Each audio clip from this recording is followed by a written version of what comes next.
All right, thank you. All right, this is Chris Minardo, Vice Chairman of the Finance Committee. Evan's going to be a few minutes late, so he asked me to start the meeting, so I'll call us to order.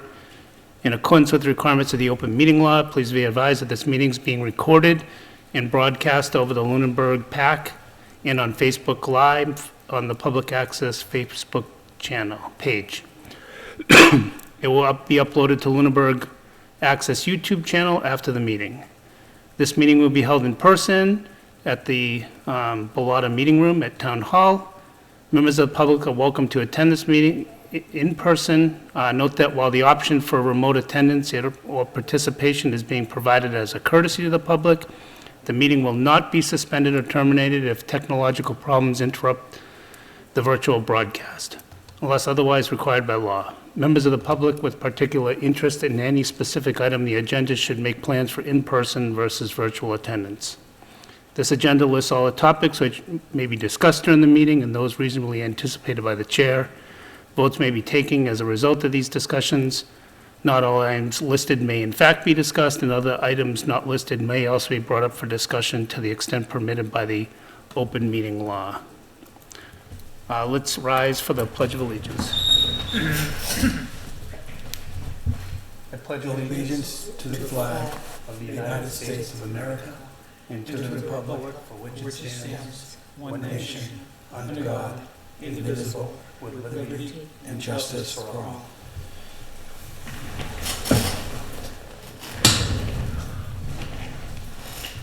All right. Are there any announcements? I don't have any. Does anyone? Nope. Is there any public comment?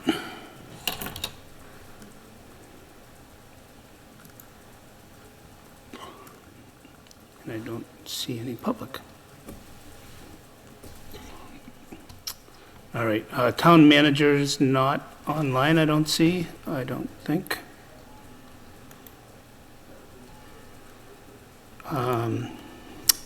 Ezekiel, do you have any finance director reports?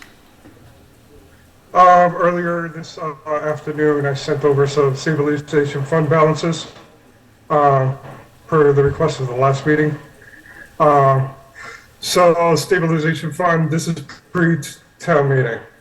These balances, so the stabilization fund balance is $2,874,556. The zoning stabilization fund has $239,349. The special purpose stabilization fund has a balance of $2,216,955. The OPEB trust fund has a balance of $1,324,308. The health insurance stabilization fund has a balance of $114,621. And the opioid settlement stabilization fund has a balance of $183,209. The question came up last meeting, does the interest gained on these funds stay in these accounts? And the answer is yes. So any interest gain goes back to the fund. Okay, and those are in our SharePoint if anyone wants to look at those. Any questions from the committee on those? Yeah, my reason for asking the question was that if we have a discussion down the road of looking for ways to fund particular items on an annual basis or something to that effect, the state has started pulling interest income from their reserve fund to fund housing and a number of other initiatives.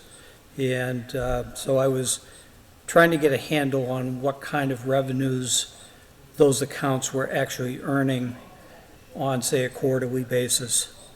I knew there was a sizable amount of money there, and just judging from what the ARPA funds earned in interest over the short term that those were invested waiting to be used, it seems like there is a source of revenue there that if we needed to, and I'm not saying that we should at this point, but if we needed to, we could go to town meeting and specifically, I believe, appropriate the interest, as is done with many accounts, to be transferred to cover some other expense in the town. So that was my reasoning behind it. So at some point, I'd like to know quarterly or whatever, what those accounts are earning. And we get that report at least once a year, I believe, on all the trust funds and everything. So as long as we get it with that information at the same time, that'd be great. Yeah, no, you bring up a good point. I mean, Absolutely, absolutely.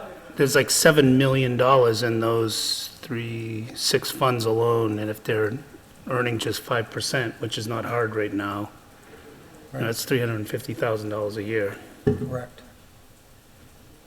Kind of like we've done with the excise tax, pulling $50,000 a year into pavement management. This year we paused it, but we've been doing that for a number of years.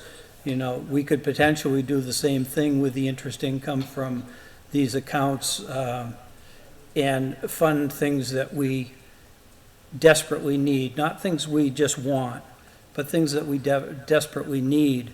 My big concern is the fact that supposedly we cannot take on any short-term debt in 2025 because we don't have a revenue source to pay principal and interest on a loan if we were to take it out. I think that's a terrible position for this town to be in.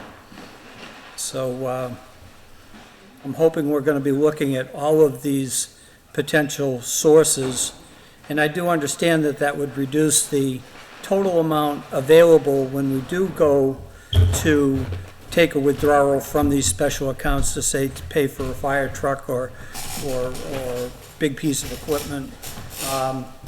But we're going to have to make some hard decisions over the next year or two to get our finances straightened out, including looking at, and nobody wants to hear this, but including another override, which is why I did not support doing a partial Band-Aid fix this year for the schools, knowing that there's a very good possibility that we're going to need to do that all over again this year or next for the town side. Those are my comments right now. Ezekiel, were you going to say something related to that? Oh, I was just going to say that I can absolutely furnish this quarterly. So when I produce quarterly reports for the committee, for yourself and select board, I can add those numbers in as well. Okay. And there's a bunch of other funds that, you know, it's pages worth of funds. I'd be interested in getting those posted quarterly as well. Yep, not a problem. Great. Any other comments or questions from the committee?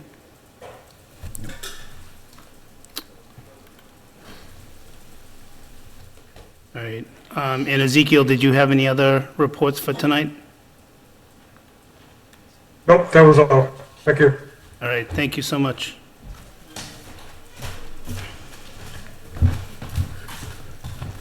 Hello, Jay. You chair tonight? I guess, yeah, at least for 15 minutes. Good. All right, so that brings us to new business. Maybe we can go kind of slow in case Evan, when he shows up, wanted to talk to anything, but the first item was town meeting review. So I guess, are there any comments related to town meeting? My take was that there were no real surprises throughout the meeting. I know there were a lot of people that were very impatient with getting to Article 8, and I was actually accused outside of the meeting at the end of filibustering to make it later and later to get to Article 8. And to tell you the truth, if I had known there was a reason to filibuster, I might have, but I was not filibustering. I was doing my due diligence with the articles ahead of Article 8, just like anybody else should do. So although I was disappointed it went the way it did. I think there was a better way that that could have been handled. And we'll just have to move forward from here, and see what the next year brings. I was very happy that the number of people that showed up, I mean, it was 430, I think Ruth said, something in that range. That obviously, for the override, you get a lot more people. I was very happy with that. I thought most of the discussion was pretty good, and, you know, like anything else, democracy is messy, and, but we got through it. And I was surprised it got done as quickly as it did. So I was very happy that that went through. And I do, you know, the issues with long-term stability of the town is still an issue. I can't tell you what next year's numbers are going to look like. Now, I know there's a lot of things we don't know, but still, you know, we don't really have a good long-term, you know, 5-year budgets, 3-year budgets. I don't really see those, and I think we really need to really focus on that, because while that won't solve all our problems, it'll give us things to think about in the future. So we'll say, well, you know, in 2 years, we'll have extra money because this thing is happening, or we'll have less money because that thing's happening. So we don't have that. At least I don't have that. That's it. Jean, did you have anything, or? No. The other comment, Jay, if you got something, go ahead before I've got another comment. No, I didn't have any comment. The other thing I'd like to make for comment is there was a lot of back and forth, and I may be as guilty as anybody else about special interest groups. It came up in the water department, water districts conversations, and it came up in town meeting conversations about the override and some other issues. At the end of the day, every single one of us is part of a special interest group. We may not be the majority special interest group, but our special interest is we didn't want the override to pass. The folks that voted yes, that's a special interest group that wanted it to pass. And that's how a democracy operates. So throwing out there special interest groups as being a problem is a fallacy, because we're all part of some special interest group. It's just who turns out in the bigger numbers and who makes the better pitch for what they're trying to accomplish. I think there was a mixture of all of that in this past fiscal season, and I hope we spend the next 12 months drilling down real deep and figuring out how this town's going to operate for the next 5, 10, 15, 20 years, because there needs to be, in my opinion, some very strong changes to the way we operate and the people we have operating our town. Thank you.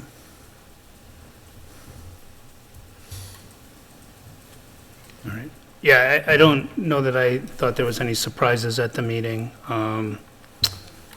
Pretty much went the way I probably thought it would. I did need to leave to get on a plane to go to the UAE right after that meeting, so needless to say, I had a long day.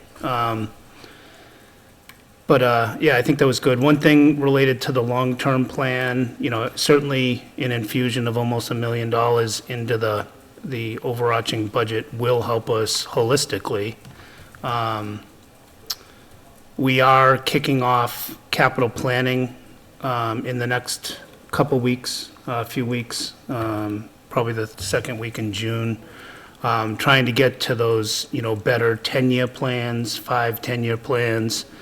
Honestly, I think we need to do that in a lot of areas, whether it's the schools for all their projects. DPW has a lot of projects ahead of them that they need to get a handle on, actually what it costs to keep up with things. I felt like through the budget process, there was a lot of well, that's what we get, and when we're out of money, we're out of money, and we stop doing things. Well, that's not a plan, that's reacting. So, we need those plans in place for the fiscal health over the next 10 years. I think we just recently heard that inflation is probably not on the way down, so that's gonna hurt all of us. The state is not running well either, so, the trickle down is probably not there either, but we need to continue to operate and keep our town, the way that the citizens plan it to be. In the end, $50 million is still a lot of money to be spent.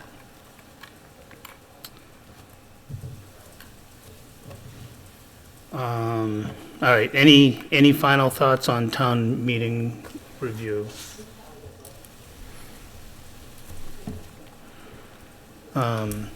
Chris, one other, just real quick comment, and, emotions and tempers were really high for this one for for logical reasons. And I've had this conversation already with the town clerk, that going forward, there needs to be much better security on the voting system at the town meeting. Openly admitted on Facebook, oh yeah, my husband handed me his clicker, he had to go pick up my daughter, I voted for him. Blatantly stated right on Facebook. I mean, okay, I get it, but, the rules and the law is the law. So the town clerk and town moderator are very much aware of what went on. Fortunately, there were no votes that were close enough that would have appreciably been affected by the amount that it's believed the abuse entailed. But it's going to be done a different way going forward. Well, I think, I know it was brought up at the town, the water district thing. He actually mentioned it and said that. But I think the moderator mentioned something, at least I thought he did, about, you can't give it to anybody else. So I saw that on Facebook, and I'm like, well, if you took a picture of it, why don't you go say something to the person? But I didn't say anything. But it's like, if you see something like that, you should report it, or you should say something to the person, because, why not? Right. Yeah. But yeah, it's like anything else. If you got 400 people in a building, we can't monitor every single person. But people should be trusted to do the right thing. Thing you got to be aware of is, one thing that I hadn't really put much thought into until this came up. Those clickers are assigned by number to a taxpayer's name. Mm-hmm.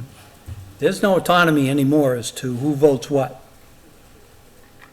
There's record of every single vote, who voted and which way they voted. I don't know how long the file is maintained or accessible by whom, but there is no more autonomy left the way we're doing our votes at town meeting. Yeah, that's a good question. I don't know if those records are maintained at all. They are at They least for the probably short shouldn't- term, because it probably was shouldn't be. mentioned, They shouldn't be tied together, I guess is my point. but they are, at least temporarily. Well, yeah, they give you, you get your clicker after you get approved as a thing, and then they write the number down, so that clicker and you are tied together for that one thing. Whether they do anything with the data, I don't know. In the old way, where you had the cards, everybody knew what you voted for because yes, had you held up, and your neighbor who's sitting next to you knows how you vote. They don't know how you voted now with the clickers, but they could find out somehow, I don't know. So that's a good question. That's a technology has brought convenience, because it is a big convenient thing to have that, because it saves lots of time and lots of multiplication. and adding and things, but it's just, it'd be nice to know. So maybe we can ask that of the town manager, what the data is. I think it's going to have to go to the Clerk. town clerk, but Yeah. whatever. Town clerk, or somebody, whoever has that data, but I'd like to know. That'd be, Okay. Next item on the agenda is town ballot review. Not 100% sure what that means, but is that the election? the election, Yeah. the election happened. A lot of unopposed people were voted in. You haven't seen the complete listing yet. Somebody sent me page 1 of it, the official numbers. I haven't seen page 2 yet, official, but it's irrelevant really at this point, but, There was one that said failure to elect, but I- there was like 100 people that were written in. I don't understand how that's failure to elect, because if you have 3 votes, that's. no one that else was- has 3 votes, I saw they're that actually elected. tonight for the first time, and that doesn't make any sense. yeah, there's no minimum vote count. If there's nobody listed on the ballot, there's no minimum count, you're correct. Because they changed that a few years ago, so that if there was, don't quote me, there's something in there, if there is a name on the ballot, but then there's a write-in candidate, then there are policies as to how, there's some policies in there, but we'd have to review the policy. They put it in place a few years ago when somebody got elected with very few votes. But you're correct, I Did they don't list out understand that either. who the write-ins were? I haven't seen it. I haven't either, Yeah. they just showed it write-in with a number, they didn't say who actually the write-in actually was. Right. I saw a draft where they had names on it, but I didn't see the final one. All right, so maybe that's forthcoming. I'm sure going through thousands of votes and tallying names is not fun or easy. It's on my phone, that's what I can't find it. All right, anything else on town ballot review? The only other comment I'd make is that, I think somebody actually posted a day or so ago the information and results of the no vote in 2017, 16, 17, whenever that was. No, I'm sorry, the previous attempt, I don't remember what year it was. But there were 3,000 voters that showed up at the polls for that. What was this time? I don't remember. Yeah, what was it for? 1,400? Yeah, it was I think it was a $4 million override then, the one that That'd got be the knocked down. roads, wasn't it? And that's what I That was think debt the exclusion. apathy came from here in this one, was that it was such a small amount that, people didn't get all fired up about it. And I remember the last attempt, I mean, we put together a spreadsheet that showed the increased cost for that override over a 5-year period with a 2.5% multiplier. And it was in the thousands of dollars on the average tax bill. So, everybody and his brother came out. It was a beautiful day. There were seniors with walkers, everybody, disabilities, everybody came out for that. And I think this time around, apathetic attitude and bad weather. Yeah, there's a lot of apathy in town. I think uncontested races lead to that as well. I mean, Yep. Okay. It's pretty much 50/50, Yeah, it was pretty close. yeah. So I guess we have to, I don't know what the plan will be, whether they're going to seek to have a special town meeting or just do it at the November meeting to allocate that budget to the schools. Yeah, I don't know, that's supposed to be, I guess it can wait. I don't know why it couldn't wait, but yeah. I don't know, I thought I saw something, or maybe it was just our agenda to talk about it, but it seems to me the select board's gonna have some discussion. No, school committee, I think, is gonna have some discussion about that in the near future. okay. You also gotta remember too, that if they don't renege on their promise, there's a couple $100,000 in ARPA fund that should be up for grabs again. Yeah, and I have no reason to believe that they would. Yeah, no, I don't either, I'm just saying that it hasn't been officially voted yet. For this, by the school committee? Yeah. They did. I thought it was voted They by the voted school before the committee. meeting, Before when? before town meeting. That they would return the funds if the override passed. Okay, so that was a definitive, this is what's going to happen vote? It was, that doesn't mean they can't reverse it, but, Okay, You got Tess? yeah. My apologies for being late. That's all right. Did you have anything, we have already talked about town meeting review, town ballot review. Did you have anything you wanted to add to those? No, probably not, that's already been, I'm sure it's already been said. Ad nauseum. Okay. All Evan, right. do you have any insight on the commissioners of trust funds being listed as failure to elect when there were 131 votes cast for others? No, Okay, just I have wondering no idea. if you had any idea.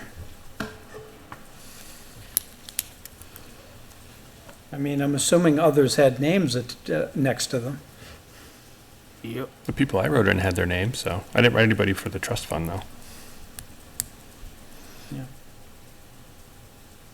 I assume the process would be that they have to contact the people who had the most write-in votes first to see if they want to accept it. That's what I So would maybe they have just thought. haven't reached out and heard from those people yet. Yeah. Okay. Do you want me to continue, or do you want to take over?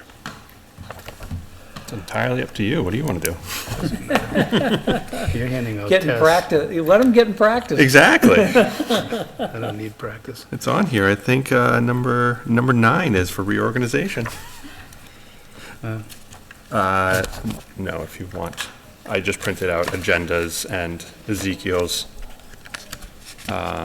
Oh, we went over that too. I figured, but I printed it out, and then I also printed out some stuff from the state Okay. for where they're at with the budget, and I went through our minutes, just so everyone has something to go for later. There's 11. I know. I move we approve all 11 minutes that are pending. And it took me 2 hours at work to get all that done. At least I was being paid for it. All right, let's see, override update we're on. I don't know if there's anything else anyone wants to say on that. So the only update that I have is that there was an error in the presentation given by the school committee during the meeting Of course.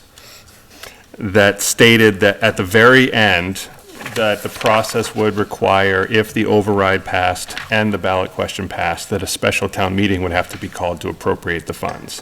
That part is incorrect, because the article and the ballot both included raise and appropriate. It was already appropriated. There's nothing to appropriate. It's already balanced. Okay. So I've already spoken with town manager. I asked her to speak with town council. She was confident that there was no reason to. Okay, well, that's good. So in effect, the passage of the override was a blank check dollar amount to the school committee to allocate anywhere within their budget. It always is. Right, Which because it it- always is, but because I it- just wanted to state. Yes, because it is a single line item that comes into the omnibus budget. I checked that as well, that it's just, they're going to get 948, 136, And they can do whatever they want with it. which I believe they went over last night in their meeting, if I'm not mistaken. Okay, well, that's good. So it may come up that it was stated we have to have a special town meeting. We do not have to have a special town meeting. Okay. We were actually discussing that as you came in. Excellent. We don't need one. All right.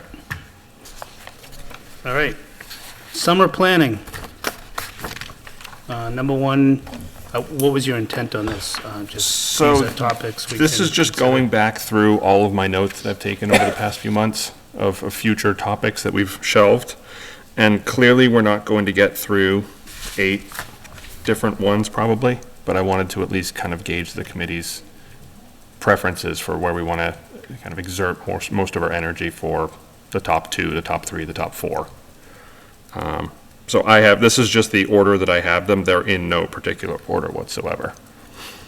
So I'm happy to just kind of walk through them individually and see where people land on them. Okay, do you want to take it? Sure. So we usually do a policy and procedure review at some point during the summer. I don't believe we did it last year, if I'm not mistaken, so we are probably overdue for it. Yeah. Just one on that I think is, we hear a lot of the informal policy is to, I think if we have a policy, then us and the select board should kind of state that as a policy, rather than these rules of thumb that may or may not make sense anymore. Like the pavement management plan, I don't know if it makes sense to go to $1 million on that. I know that they went through and they looked at the comprehensive plan, and I think there's dollar values associated with that. So we should be able to take that plan, lay it out over 10 years, escalate based on anticipated inflation, and determine whether we need to get to $1 million a year on that, or if we need to get to $700,000, or where we are is fine. But irrespective of that, I think the policy should be written down if it is stated as a policy, because otherwise it's just kind of like a rule of thumb or something.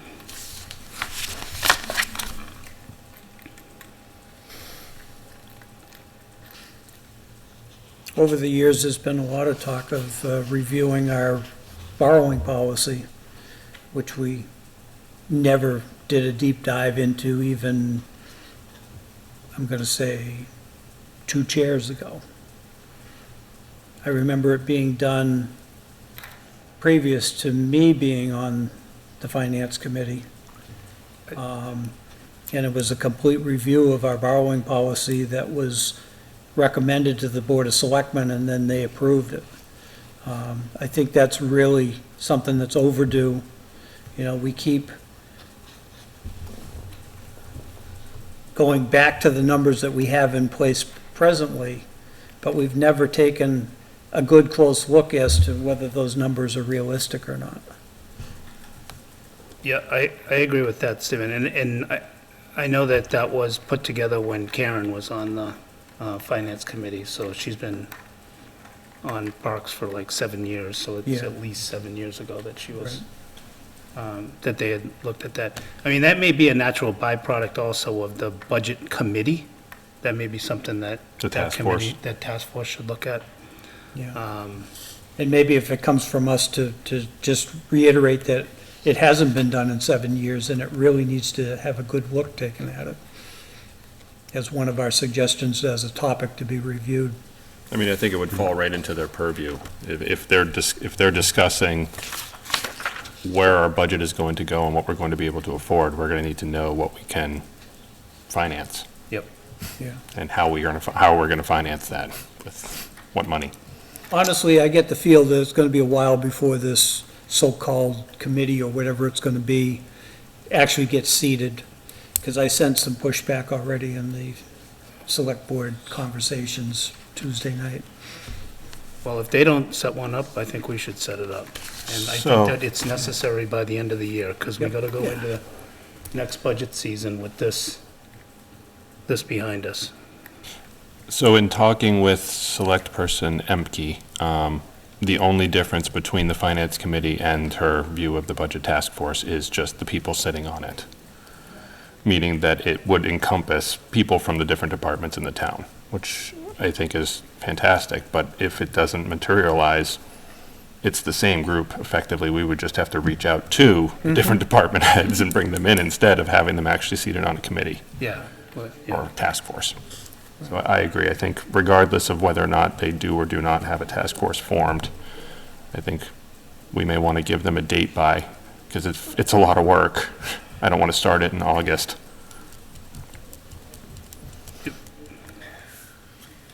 Whose borrowing policy is it? Is it the town's written by the select board? Selectmen's policy. Okay. Yeah, I think the Finance Committee created it, and then the Select Board Adopted it. adopted it and put it into, Okay. All right, I can send a feeler out to Mr. Jeffries, and just see if that's, well, just tell him our intention. Not ask for permission. Yeah, I mean, one of the big elephants in the room, obviously, is the building committee, so I don't know if there's any talk of them meeting. I asked our chairman for that committee, and there was a meeting planned, but we didn't have it. So I'm still kind of, I mean, there's a lot of stuff going on outside of that, so I haven't had a discussion with anybody on the committee about it. And then before you arrived, we talked that Capital Planning Committee is going to start meeting in June to start looking at that 5-10-year plan in much more detail. Oh, excellent. That was promised to be done through the winter and spring, but obviously there was no appetite for additional. Yeah. Can't imagine why. Yeah, I don't know. Okay, so it sounds like policies and procedures should be at least tackled for a little bit, if not a large amount. The consolidation of services and departments across the town, that is going to be a task. Because I believe there is a large amount of pushback on both the school side and the municipal side as well. Yeah, which is normal. That is the way of the world.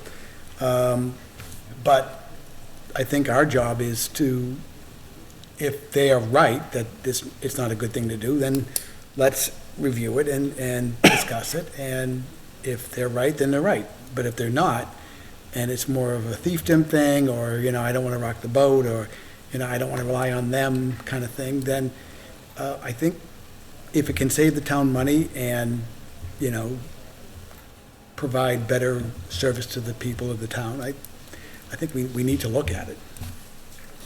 I agree. And I thought we had a promise from the school committee to look at it at least, and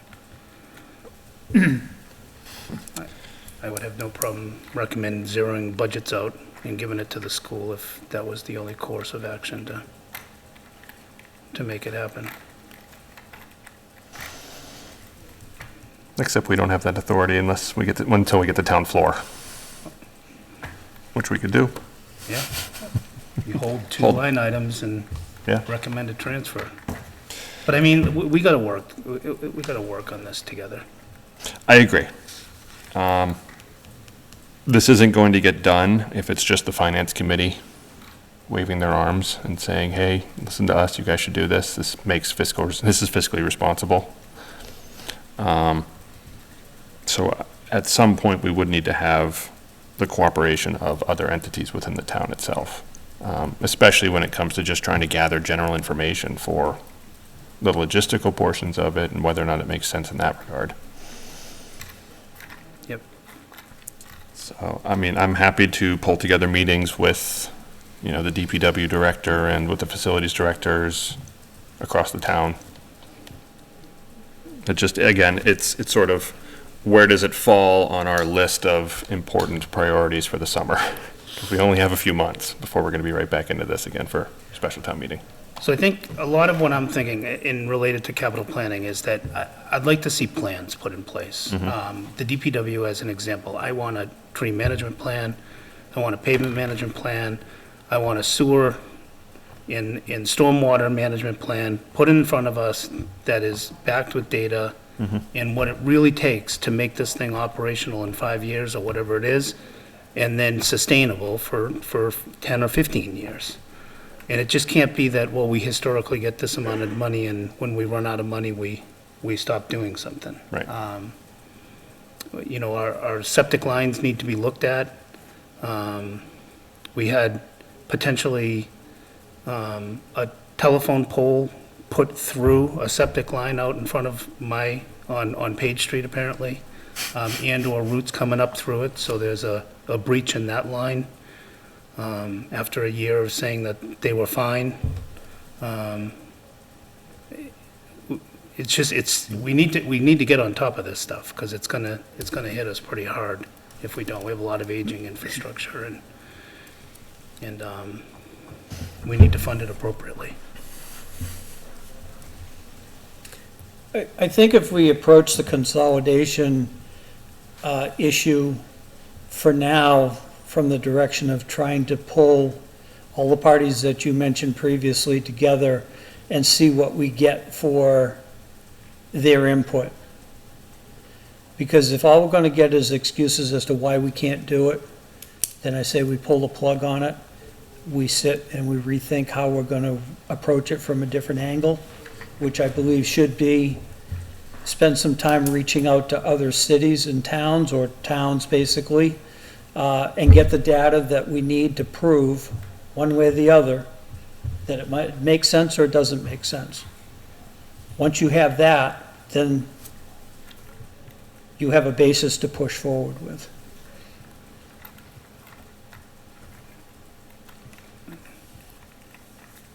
I'm not going to accept leaving something alone because I get pushback. Right, right. In no way.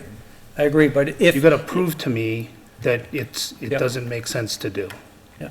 I mean, I think that that's our charge as the finance committee, is that we recommend how this town should be funded to operate most effectively. And if we're going to just keep trying to get override and exempt borrowing after override and exempt borrowing, we're not doing our job, I think. Yeah, I agree. I think when we just asked the town to cough up another $1 million of their tax money, of their money, to shelve a way to potentially save money, I think it would be irresponsible from us. That's, again, I agree, that's one of our tasks, in my opinion, is to find ways that we can make the most, squeeze kind of every bit of work out of every penny. I think we would need the support or of the town manager and of the school committee. And then, at the very minimum, to do this. If they're against it, then the people that report to them will be very hard to deal with. So we need to get them to be supportive of it. Not that we're trying to do anything other than research and then make recommendations. We don't have any authority to do anything other than make recommendations. Well, we can put articles forward. we can go Oh, wait, to, but- town meeting with 8 Right, articles right. and we can turn this town That's the- upside down. Right. Well, yeah, but then it has to get approved. It's our article is a recommendation, so we could put an article up, but, It's not a recommendation, it's an article put Right. to the townspeople. right. But it can get voted down as well as voted up. You could either way. But we don't have the authority to physically do it. No, we don't have executive We power. have to implement it. Right. So, to me, that's one of our jobs, is to, and it might be that it's not gonna save us a penny, but we're gonna provide way better service if we do these things. That's also something that could be okay. To do more with the same amount, or to do more with less is even better, but, I don't know what the outcome will be, but it definitely sounds like there's things that we need to look at and to discuss and to make recommendations. I would hope both the school committee and the select board seek efficiency of government, and that's what this is all about. Yeah. And I would like, if someone wants to counter that, I would love to have a debate as to their opinion. For me, the only absolute no is if there is some legal reason why we couldn't do it, which there's none that I know of, because there are plenty of other towns in the Commonwealth that do this already. Right. So unless there's some reason why legally we can't mix the two together, you've got to have a really good reason, I think, Yeah, not and, to. and even if it requires a charter adjustment, we do the charter adjustment. Yep. I will tell you that I am toying with a legal article on town meeting floor to bring a review up before the 10 years. Oh, me too. We could have two, Very good. the Dave Passios and the Evan Waters one. They may Just conflict starting to get with like- them. Oh, I'm sure they will. Starting to get like the legislature in Boston, oh yeah, that's a good idea, let's all put our names on it. Exactly. I prefer Just the because it's British hard Parliament. doesn't mean you shouldn't do it. And this might not be something you can do in a year. It might take 3-4 years to make all these changes that you want to make, but that's okay. You got to start at the beginning. And the first thing is to investigate. I can't imagine that's something that anybody would really have an issue with, other than it's a waste of time, but I just don't see that. So from what I'm hearing from the committee, is it safe, so I'm going to just do letter grades, A, B, and C. A being kind of a must-do, B being a, we should do it, and C being a, well, we might do it. Maybe next year. Yeah. I'm gathering that the consolidation of services and departments should probably be an A. Yeah. Okay. Jay, any thoughts from that one? You have more experience. I'm open to looking at it, but it's, I need to know what, exactly what we're looking at. Right. Yeah, right now it's a very ambiguous suggestion. Yeah, yeah. Just do it. It doesn't make, there's no plan there. Okay. All right, we had spoken before about having a Maya health insurance representative present to us. I believe it was Mr. Passios that expressed how they're pretty antiquated in their offerings, where they don't even offer a high deductible plan to save some money that way. I don't know what could be changed with it. Yeah, and unfortunately, the bulk of it's tied up in collective bargaining. Right. I would put that as a C priority with everything we've, identified that we want to get into. Yeah, I think it would be great if something could be done with that, but, I don't mind a presentation if there's something that they can come forward and say, here's options for the town to consider. I mean, I heard high deductible when I got in it. Turns out it's actually a pretty good plan. It has a health savings account that is invested through Fidelity, and it's not a bad plan, to be honest with you, so. So they do have a high deductible plan? I don't know. Huh. But that's the point, is we don't know. Right. And health insurance is going through the roof or not on an annual basis. And it's one of the highest unknowns we have year to year, I think. I know. If there's a presentation to be had, I don't think it hurts us to get a presentation. I know that the policy exists on the school's website, where you can look up all the information. It's all public record. Maybe we're doing the best we can, I don't know. Would the high deductible be in addition to the health insurance we already have? It'd be another option. Yeah. I think right now we have, if I'm not mistaken, we have a PPO and an HMO. And then usually, like for example, my work also offers a high deductible one, which has the cheapest monthly rate. And you just have, $5,000 for a family deductible that you have to pay out of pocket before you can actually get coverage. Yeah, it's not going to work for everybody. No, of course not. I tried it once and my son broke his arm the second month in, so didn't work very well. But again, they have the health savings accounts, which help. Okay. We can certainly revisit it. I don't think it would take much to have someone from Maya come out and just give us a presentation and just say, this is, and we can just ask them questions. I don't know if it all is tied up in collective bargaining. I think it's, I don't think we'll see why that would make a difference. yeah, I think it's set at Maya itself. I'm pretty sure they're the ones that set all the policy rates. I don't know if there's much that the collective Thought- bargaining can do. Isn't it separate from Maya? Our insurance? No, a high deductible. I know Maya has HMO, HPO, whatever it is, HMO. But I thought high deductible was done by a separate company. These are all great reasons why we should have someone tell us.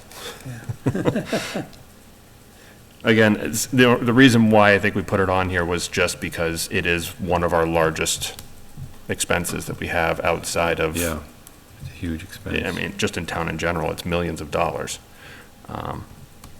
So that's one of the easier ways to start tackling, bringing costs down, is to go after the bigger ones. You get more bang for your buck. But I'll keep it as a C for now, and depending upon how the summer goes, I'll at least reach out to our Maya rep and see. What is Maya? Isn't that Mass Interscholastic Athletic Association? No, this is the other one. This is MIAA. Insurance, something. And it is also- Massachusetts Insurance, Oh, MIIA.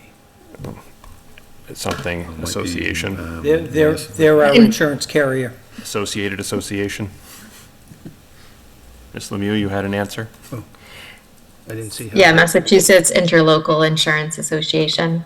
And it is linked to collective bargaining or units because any changes to insurance have to go through the Public Employee Committee. And there's a representative from each of the unions on that committee. And it has to get voted by each of the unions to make any changes. What happens if What do you mean? one of the groups votes no? It's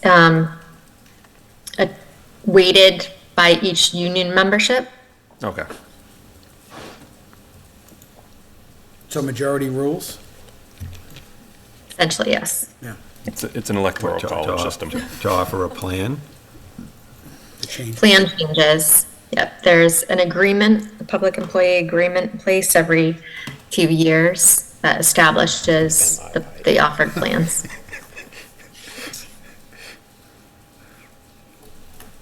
The coaches don't determine this one. No. Yes, there is an error on, About the non-union, the SAP people. yeah. Do they get a vote at all, Ms. Lemieux, the non-union employees? I know there's retirees, retiree representative. Look at that composition.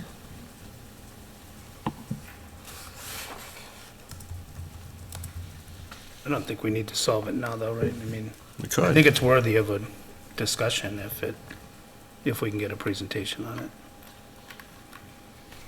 Okay. Yeah, maybe it leads nowhere based on that presentation, but Yeah, maybe that's, at least we're informed.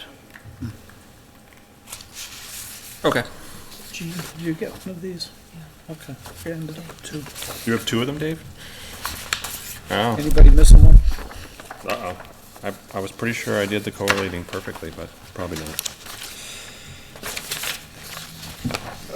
Okay, so next is a discussion with the town manager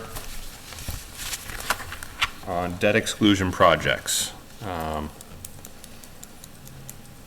This one was, I honestly could not remember where we came up with this one, but it was in my notes, so I just added it to it. If anything, I would think this is more a question for the Municipal Building Design Committee or the school committee or somebody like that. I don't know. I think if you look at the entire capital plan and include the building redesigns in that entire capital plan, then we need to figure out how we're gonna fund all that, whether it's excluded or non-excluded debt or other.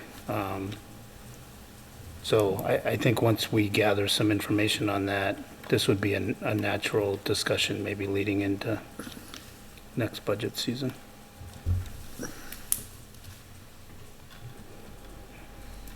I think some of that came from a non-official list of possible excluded requests coming down the pike, including the Parks Commission and other entities that, in general, we haven't really heard about yet, that are all gonna pile on top of each other because nothing's been done in 10 years. I think that's kind of where the concern came from to generate that question. I mean, we could always have the MBDC come before us and talk to us about what's going on. I know we have a member there, but he hasn't been able to have a meeting in 6 months, but at this point, apparently they're already decided and they have plans moving forward for $30 million this year. For, $32 million to annex the Ritter Building, put an annex on the Ritter Building, to work on TCP and to get Turkey Hill's envelope up and ready to go so they can get transferred over to the town and then leave the school department with about $10 million to build a new school with. Well, we just passed the capital project for the schools to determine what it will take to get their building in order, so. Just the envelope, correct? No, that was supposed to be a full Comprehensive. assessment. Comprehensive, right? Yeah. Okay. There was both, because the first part was ADA compliance. ADA, and then they added on everything else. The plan is both the Ritter and this building, Town Hall, and Well, that's right. the Town hall as well. envelope of, that's the phase one. And I think the plan was, well, what is it gonna cost, and all those things. And Ritter was going, TCP was going to be maintained at least so that it could be used as a area to put the employees while we're doing the work on these other buildings. But it wasn't really clear beyond that. Not to belabor it, and I'll bring it up in a building committee if they ever meet again, and that is that by the time they do this, TCP is not going to have enough space to accommodate moving any town offices in there, because one by one, sections of that building are being cordoned off because the roof is going, the asbestos floor is appealing. The ship sailed already on that building being used for backup space. So, but I will make that comment at their meeting instead of tying up ours. I still think temporary office space should be leased buildings around town. We got plenty of open space around town to lease temporary space on, and my personal opinion is the TC Passios is beyond repair. I accidentally drive a bulldozer into it a couple dozen times. I gotta stop making these jokes, because if it ever happens, I'm gonna be. Well, I made the last one, so if it happens, Okay. it's on me apparently. Of course, I don't know how to drive a bulldozer to save my life, but, okay, I agree, though, I think having it kind of work as a natural progression through the capital planning process that's going on over the summer with the 5 and 10-year plan, as long as that's incorporated into it, I think as long as we're kept up to date with it, that's sufficient until MBDC has something kind of finalized, or building committee or whatnot starts putting things together, and we actually see something in writing.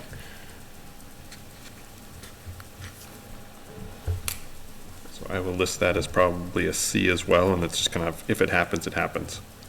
You know, one source of frustration for me is we come up with all sorts of plans, and then the Historical Society says, nope, I'm gonna put an 18-month delay on it, even though I've known these have been the plans for 3 years. I think they need to be part of these discussions all along. And I think that they do pose financial, onto the town. So I'd like to see that group get a little more proactive rather than reactive in the way they address things. Do they have a member on MBDC? The Architectural Preservation Design Committee? Yes, yep. Okay. Yeah, APDC does. But not historical. Yeah, but the APDC has control of all these Right. buildings, not the Historical Society, Commission. Yeah, it's the APDC All that these has the buildings you're authority. talking about are within the APD district.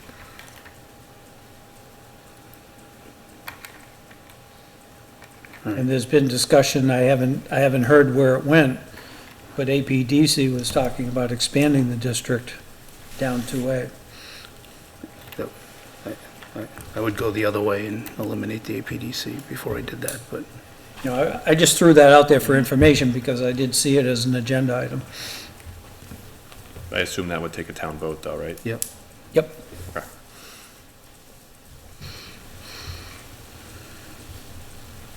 It's interesting, if the APDC does have a member in the Municipal Building Design Committee, you would think that they would be able to bring that forward ahead of time, rather than hold it up. Well, they've been, It's more than just that, though. I mean, they come in on capital planning committee things last minute, right? Windows need to be the same as they were.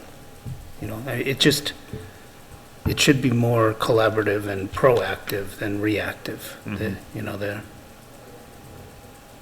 Because it costs the town money in delays and increased costs because of delays, et cetera.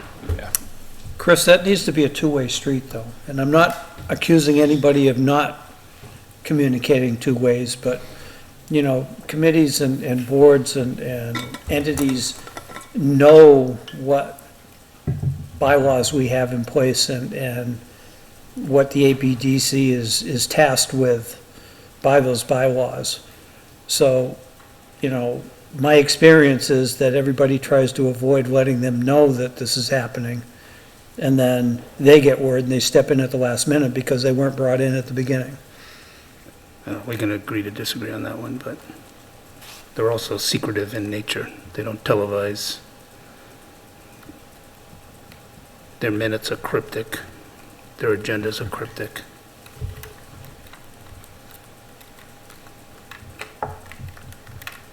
Another bylaw change coming down the road potentially, or just, we could request that we have more video recordings of it.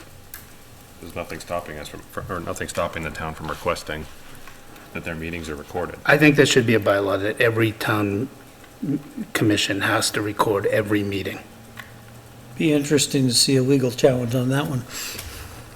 Well, I don't know. Well, you can legally challenge anything you want, but secretive committees are pretty bad for town. They're open meetings. Go sit and listen to them. Yep, 4 o'clock with agendas that don't spell out the topics that they're talking about. Well, when you create the agenda item, then I don't think there's an issue. It's an interesting idea, though. All right, Chapter 90 briefing from the DPW. I'd like to get this one as soon as possible. I wanted this one like a month ago. Yeah. Why do we have $2 million sitting there? No, but I think, And just what's the plan? yeah, there was a briefing put together for it. I would like to see it. Maybe I'll see it as part of capital planning as well, but I think Chapter 90 does need to be brought into the overarching discussion of funding. It's the select board that got that presentation a month ago, right? Yeah. It was hard to see on TV. Oh, yeah, I agree. It was. So I'd like to see it and I could just be able to ask, question. yeah, I could just ask Ask Bill some to questions, yeah. do the same presentation or an updated version of the presentation that's easy to do. The other question I have in regards to that, and town manager still on? She is. Our inability for short-term borrowing, does that affect our ability to accomplish projects that are reimbursable projects, whereas we need to complete them before we get the reimbursement? Or does it just show as a liability not paid until we get the reimbursement? It depends what type of project you're talking about. Like, we can deficit spend certain accounts, Okay. and, those funds come in during that fiscal year. Okay, and if the reimbursement doesn't come within that fiscal year, then we have to do something at closeout to correct that shortage? Right. Okay, thank you. I just wanted to add also, we have within 90 days after the close of the fiscal year to collect any of those funds. So we do have 3 months, a 3-month leeway. From which funds? As far as, any revenues, any receipts, any anticipated receipts, we have to report that to DOR. Okay. Did you get the gist of that? Because I didn't. We can I didn't get report the anticipated receipts to DOR. Okay, okay. So I guess that's. So in other words, we're sitting on a liability, a line item with a liability that's overspent, but we report it to DOR with anticipation that it will be covered. Right, Okay. yeah. Okay, so I'll reach out to Mr. Bernard and see if we can get that done in the next meeting or two, just to get that checked off. We talked about having the cemetery commission come by to discuss how the process of the sale of cemetery lots works and working within their interest and all of that stuff. Yeah, I'd also like to understand just what they envision for operations, the financial impacts of that, as well as some of these capital items that they are seeking to do, and, alignment of that with DPW and the town manager's goals associated with that. Any other requests from cemetery? I understand the process, but let's go through it and make sure everybody understands it. I'm glad you do. I do not. I'm glad you do. Okay, I'm gonna put that as a B for now. Yep. We can bump it up if we need to, if we run out of A's. So far, we've already got 2, and they're not very small. Or one's a really small one. So review of the budget process and suggestions for improvement. This is a very broad and ambiguous title. Longer meetings? Yes. We have to break our own record.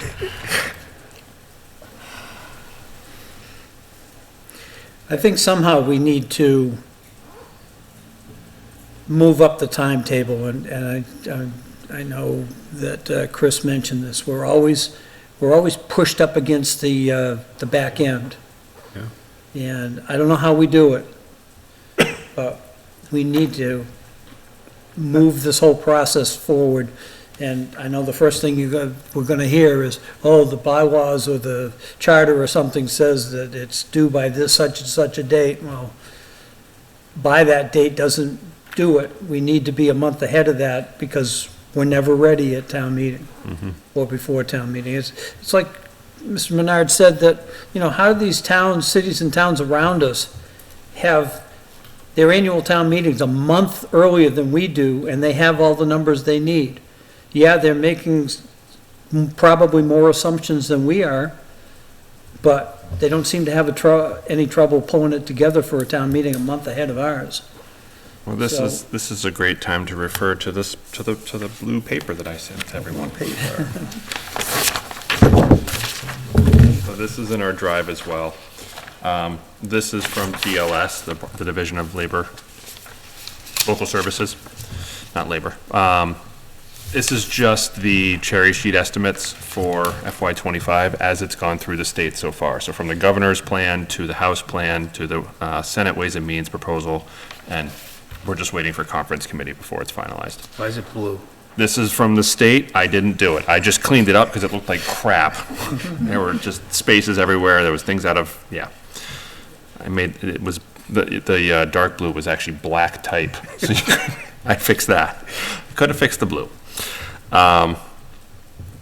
So what it's basically showing up top is that's the revenue expected, and I added the House differential and the Senate differential. That's just the difference in dollars between what the governor's original proposal was and what the House came up with and what the Senate came up with. And it's plus, basically it's plus $92,000 at this point, is what the bottom line comes down to. That goes through UGA, that goes through Chapter 70, libraries, all that stuff. So effectively, we're looking at an increase of just under $100,000 so far. Below that is the receipts, or the expenses that are expected. And those have actually been a net decrease. We've actually incurred an additional $63,000 so far. And that's all coming from tuition assessments, charter schools tuition spending, tuition and school choice tuition spending. Actually, and the vast majority of it is the charter school. That's where $63,900 has been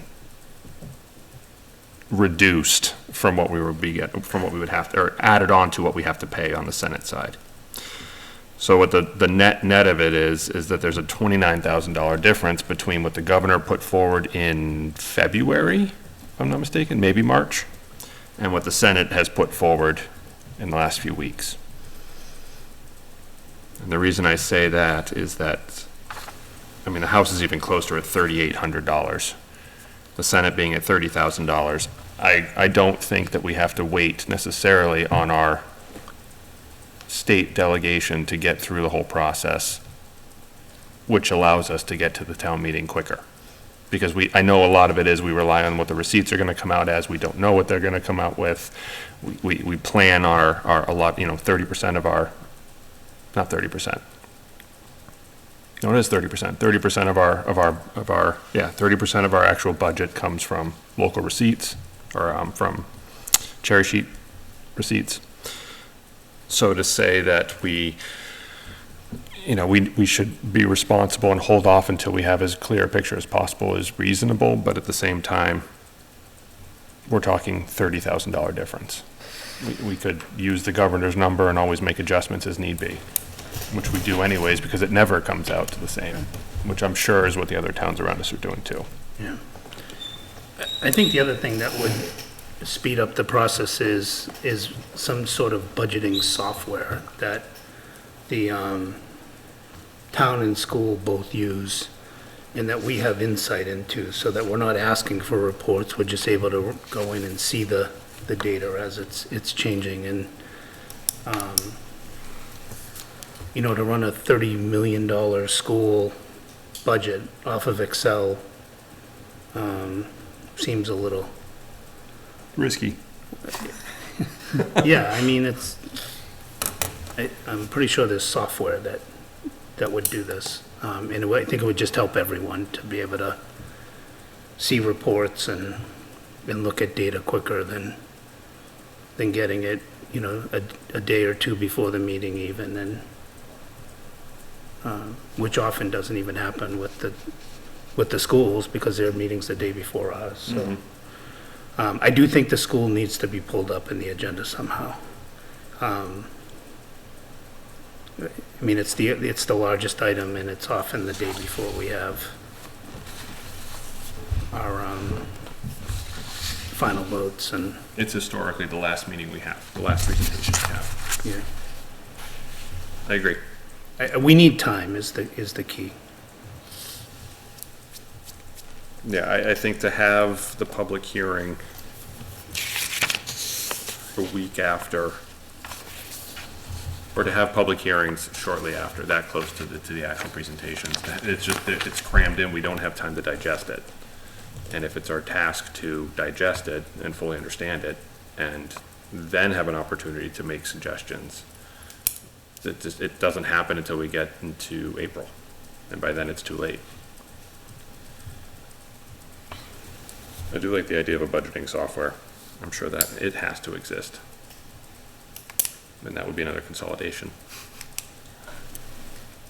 It would certainly lead to efficiencies, I would assume, because I'd rather have the superintendent leading the schools, not managing Excel sheets. I'd rather the finance director, directing finances rather than managing Excel sheets, so.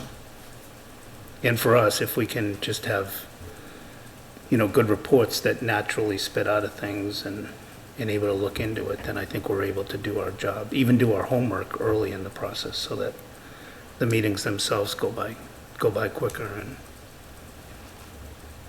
Yeah, I work with software all the time that has user levels. You've got super users that actually have the ability to change things. You've got users that have the ability to look at things, and then you've got people below that have the ability to, email stuff to people, and that's about it.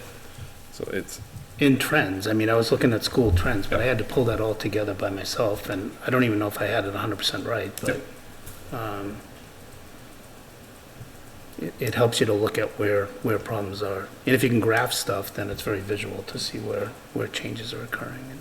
yeah. So, It also lends to non-selective data picking, cherry picking your data, which is really easy to do off of a spreadsheet. You can make it say whatever you want. I know it's still easy to do off of something like this, but if you have kind of predetermined reports and graphs that are decided upon as kind of a whole, that this is how we look at these data, then you're working off of the same kind of platform. yeah, I mean, one thing that I saw was that if you looked at inflation over the last 15 years, it was just under 2.5% on aggregate. The problem is that there were years where it was 0 or negative, and there's other years where it's 6 or 8%.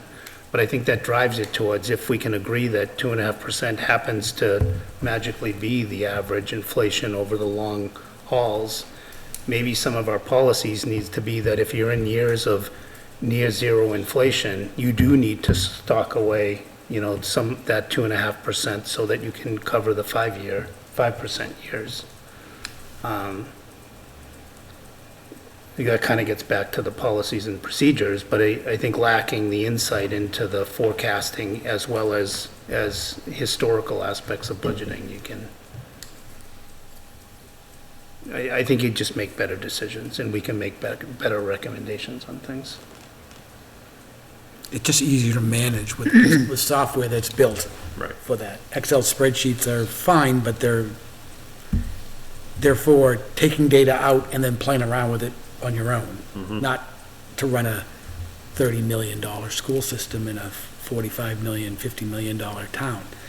It's just, I think you need to do that. And then the other part is, I think you're right, as far as, there are times when maybe, and I think actually the town did it when we had like no, increase in the health insurance, and they created a fund for it, which was a smart thing to do, So I think the mindset of the town has been good in some areas like that, and I think we need to do more of that. But I think if you don't have the data, and the data's hard to get to, or it's hard to manipulate, and people are spending a lot of time putting data in, it's wasted time. We need to get, and it's hard to share it. We're sending emails to each other with attachments, just doesn't. I love a It's good Excel sheet, 1980s. by the way. 2024, I think.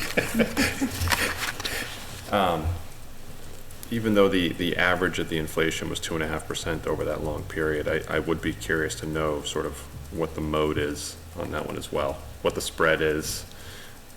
Looking just at the average is great, but it depends on the variability of the numbers as well. What's the deviation from the average? Well, yeah, I mean, it just means you can't be overspending in years of low inflation, because you got to account for the fact that high inflation is going to come. While at the same time covering yourself for the unfunded mandates that are going to continue to come in. I'd be curious to know how much that's increased over the same time period, Yeah, because that has to get factored into it as well. yeah.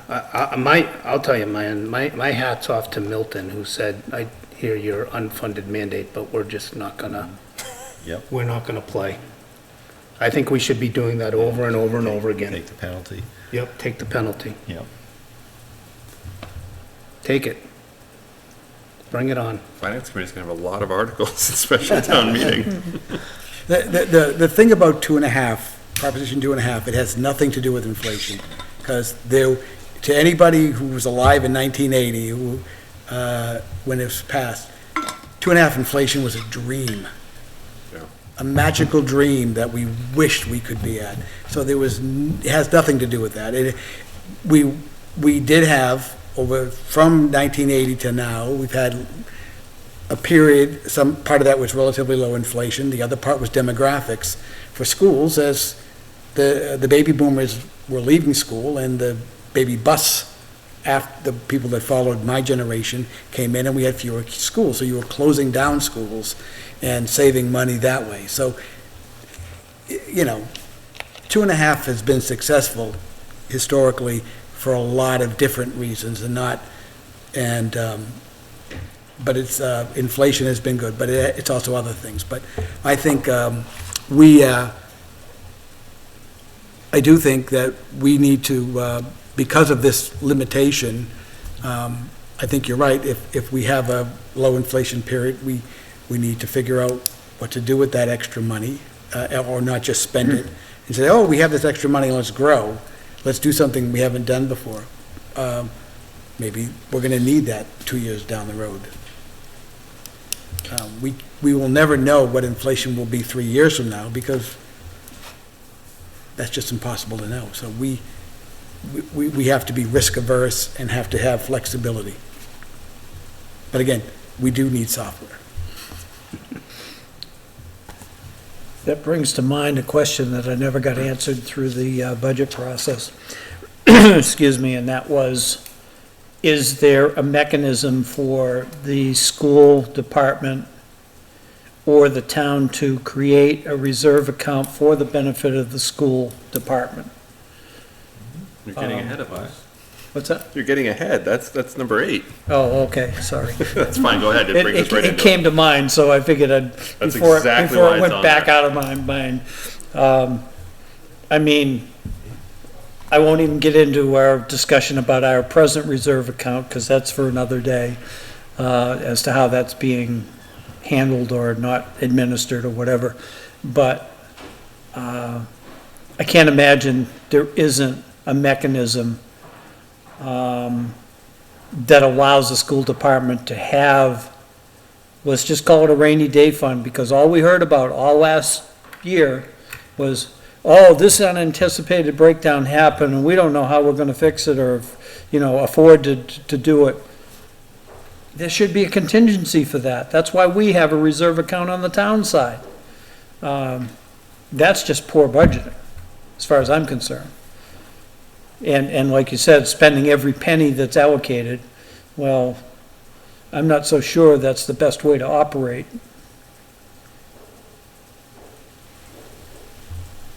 I agree that they do need a reserve fund, but I think that it's difficult to budget when you're already running exceptionally lean. So where do you pull the money from? If you're already underfunding other portions of your department, where else do you want to go lean in?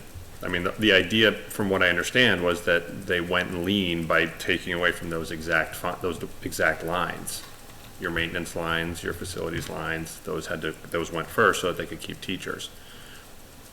It's tough when, 60% or 50% of your, I guess it's more like 40% of your budget goes just to salary. Yeah, health insurance was the one that kind of was strange this year, because on the town side, we did have a stabilization account for health insurance, but schools seem not to have that, so we probably, in hindsight, should have put money in that stabilization account for both schools and municipal. And they carry, 60% of the health insurance, roughly? Yeah, Heather's got a quick hand up, I guess, but Sure. yeah, maybe we did. She'll correct me, but. That went towards both the overall budget, so that wasn't specific to town or school. That went towards the overall total of revenues to help balance the budget. The stabilization funds from the health insurance stabilization fund. Okay, so when that was created, that was under the assumption that was also going to obviously have to cover the school side as well, because. Yes, The it's school just a side. source of funding to cover the omnibus budget. Right. So it would, in a way, be unnecessary. We'd have a second fund, a second health insurance stabilization fund. And that would. Correct. That would end up kind of going the opposite direction. It was for both town and school. To your comment earlier, Evan, about, the high percentage that the school department has of their budget applied to salaries. Given a scenario of a business with a $40 million a year overall operating budget, in private industry, you take a percentage of that overall number and you set it aside for facilities, maintenance, and upgrades, and then you cover your salaries. That's how companies stay in business. They don't have their buildings falling down around them like we do. They don't have their critical systems failing in the middle of the winter. That's a prudent budgeting process. To go and add salary positions and let your infrastructure fall down around you is not prudent in my eyes. I worked in private industry for 60 years, and the companies I worked for would have been out of business if they operated the way the town does. I do think the But- schools acknowledge the fact that they had a lot of building repair needs that needed to be accounted for going forward. And hopefully they get to the point where that can come before capital planning committee. And, you know, we get a better sense of what it takes to year on year maintain and operate outside of capital projects. But that's, again, I think to one of our earlier discussions.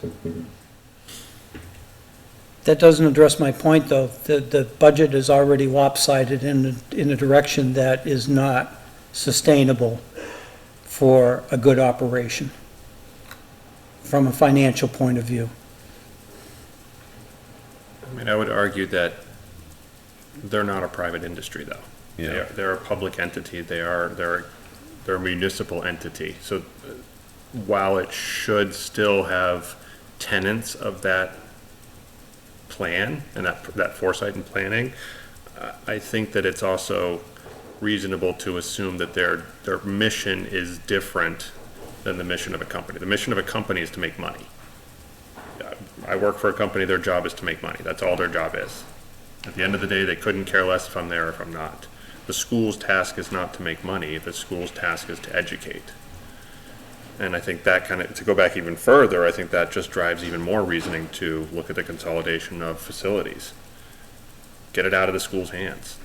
Let them take care of the kids, let them take care of them, make that their job, and let the facilities department, DPW, take care of the buildings. Yeah, I would agree with that. If we get to what we spoke about earlier, to the point where we take on this study of consolidation, one of the things that I'm gonna push for is that a private industry educational facility be included in those comparisons as to how they spend their budget.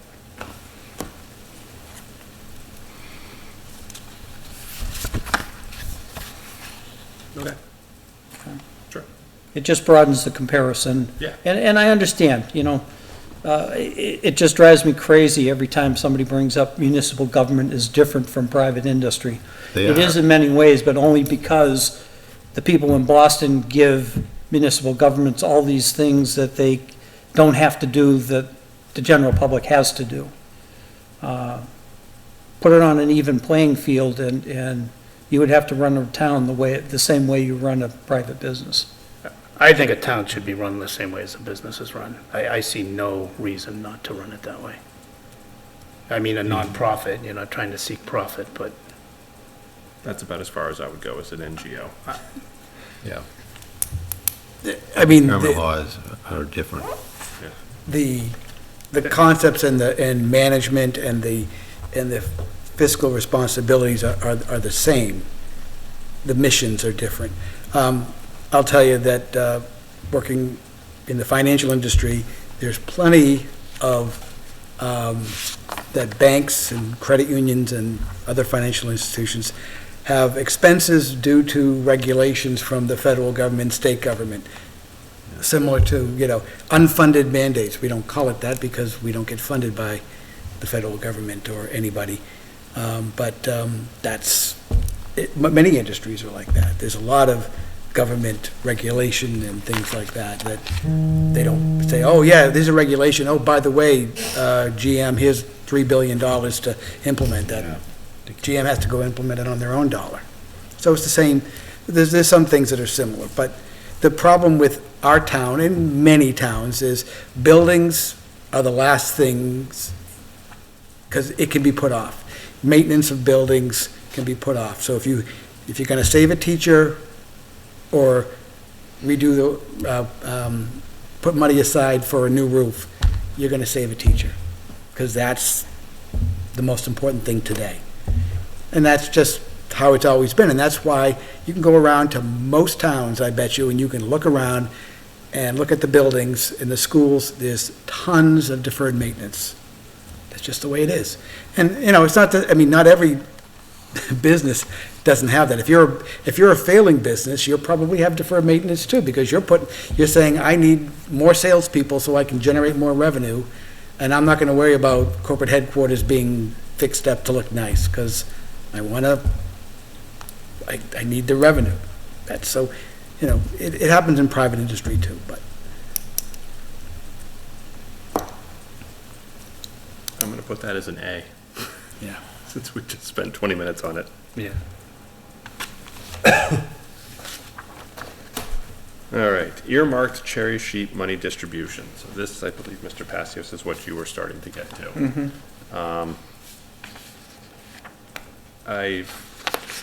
For me, I'd like to see the ability to, if it's coming in for a specific, if it's earmarked for a specific use, that it's distributed to that use, rather than coming into the town as just a general and saying, this is what sits here now. It funds the general fund, which then gets distributed as needed. So in other words, if, we'll just keep throwing it out there, the Chapter 70, if Chapter 70 comes back and all of a sudden it gets this massive jump in funds, it should go to the Chapter 70 reserve fund, or whatever you want to call it. I mean, are you willing to take the opposite of that, though? That if it comes in under, that we don't augment the school budget with? That's kind of what I was getting at as well. I mean, the smart growth money, right? The smart growth reimbursement would have to come out. But if we're looking at it from a sense of it goes into this account and it's working in that account, then it should come out of that account as well.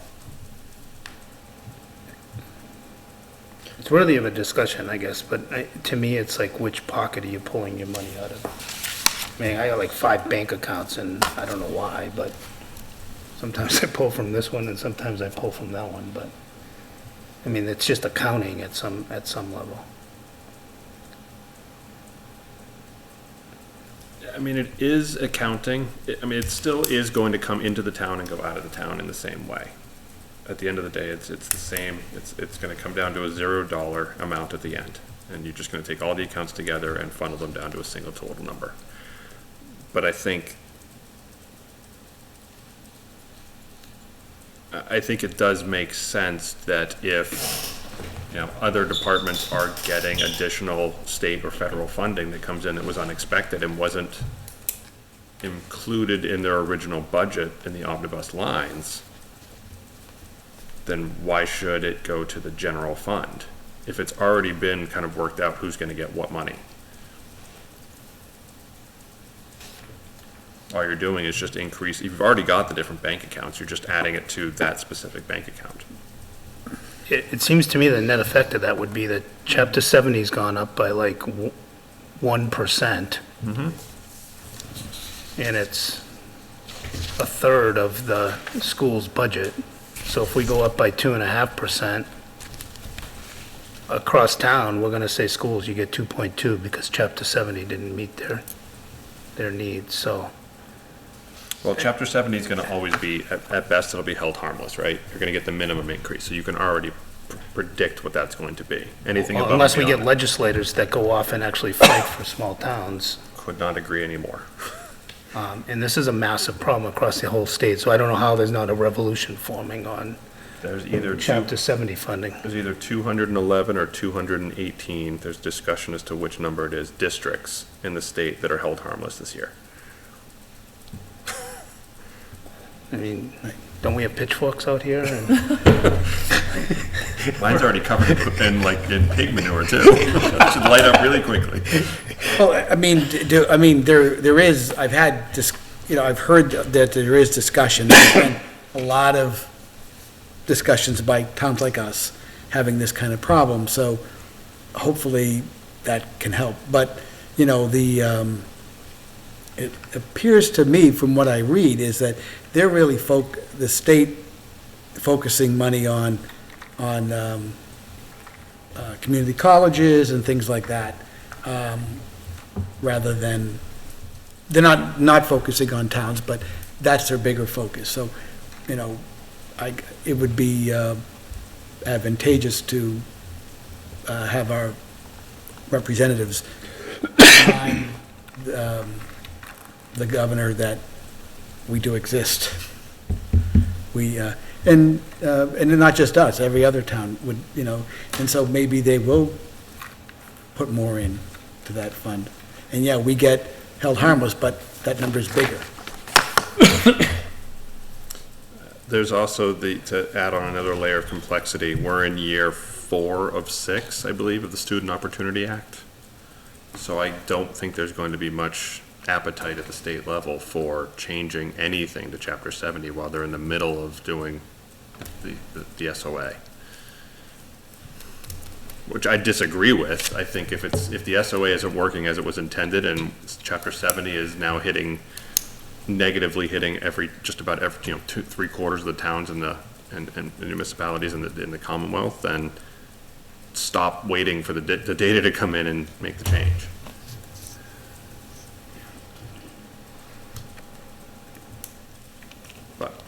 So that's what that was on there for. I don't know if anyone has any other thoughts as to that one. I'm happy not to, or to lower that one down on the list. I'm not gonna die on this molehill.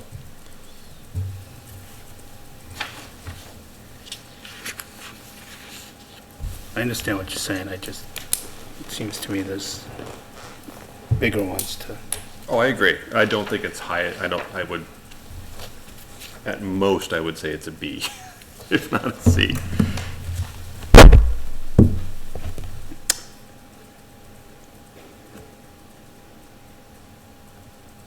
All right, last one on here was to actually try to set a date for reorganization on a yearly basis rather than just a whim.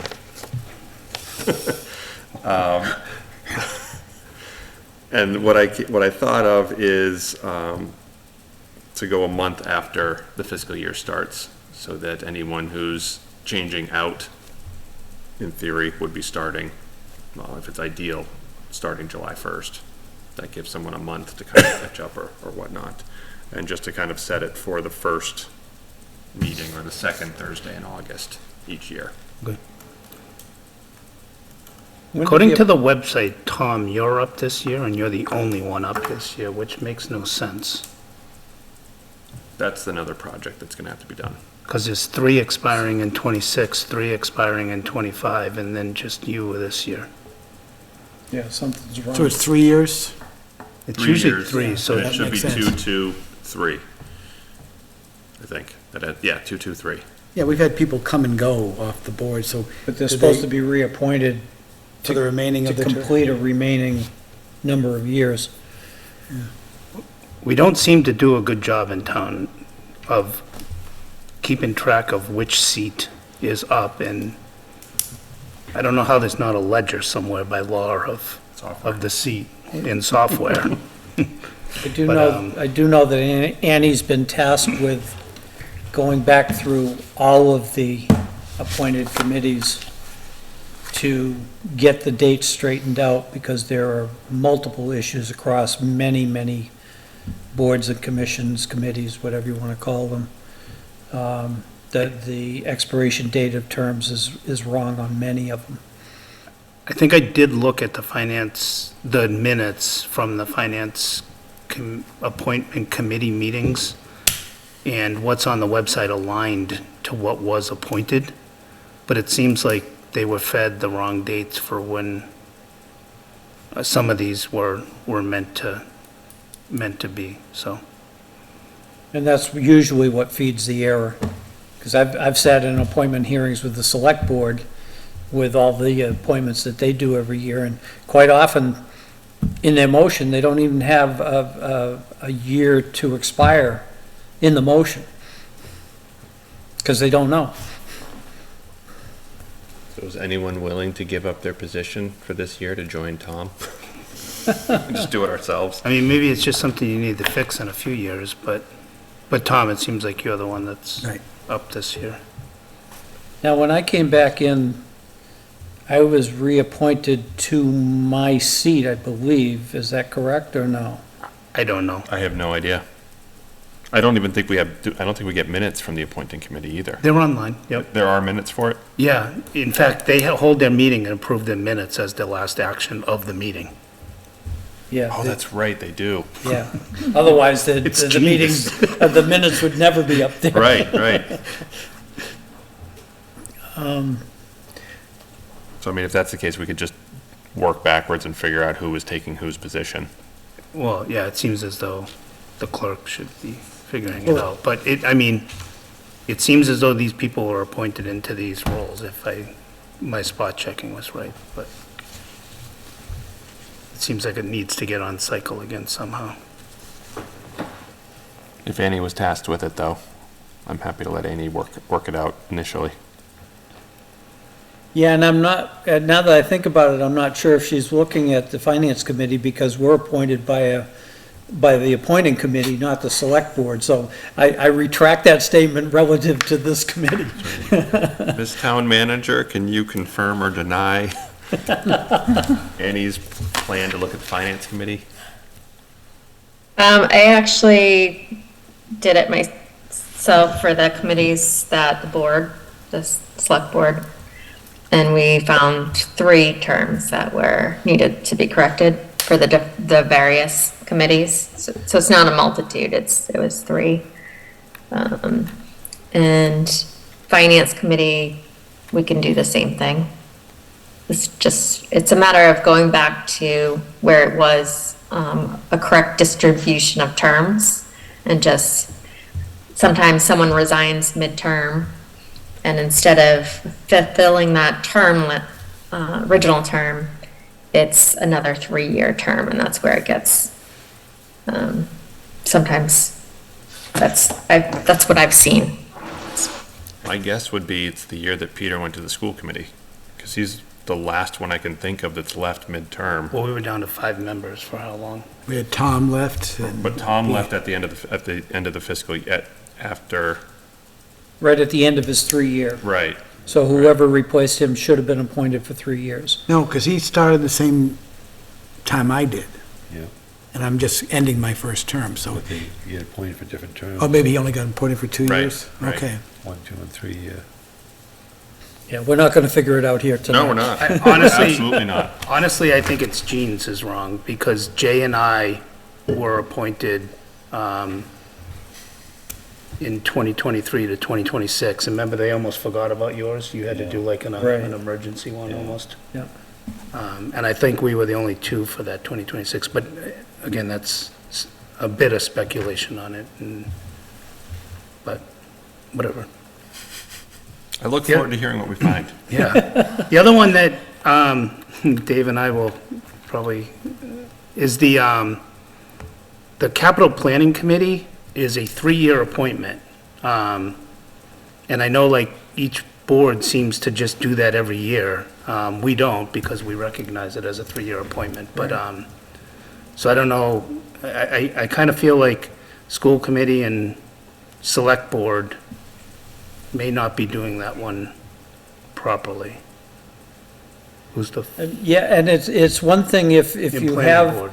you have a representative to capital planning that goes to their committee and says, I don't want to do it this year, then it's their responsibility to fill it for the rest of that 3-year term. Yeah, that's a funny one in the charter. Yeah, most definitely. I mean, I think they were kind of thinking the same way as planning. You know, that's why those terms are for so many years, that, you know, it Continuity. takes you 3 years just to know what you're doing. But I don't think capital planning is that intense.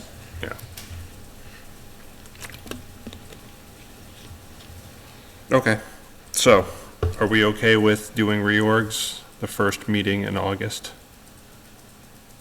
Yeah. We just have to decide whether or not we're gonna go with, do we want to do it with a full committee, or do we want to do, well, full at the time, with however many members we have, or if we want to do, Well, it should be full at that point if, well, I'm saying full, if we have 7 members, do we want to wait for a meeting where we have 7 members present, or 6 members, or just a quorum, or, I don't know.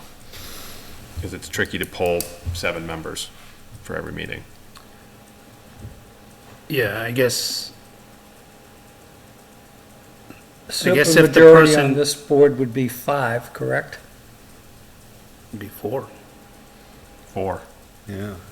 just a quorum. I guess if the person who is unable to attend, assuming there's one, doesn't want to be appointed to anything, then, or stay with what they were appointed for, they, It's not right. Supermajority is 5. It's not A a standard quorum is 4 for us. it's just a majority vote.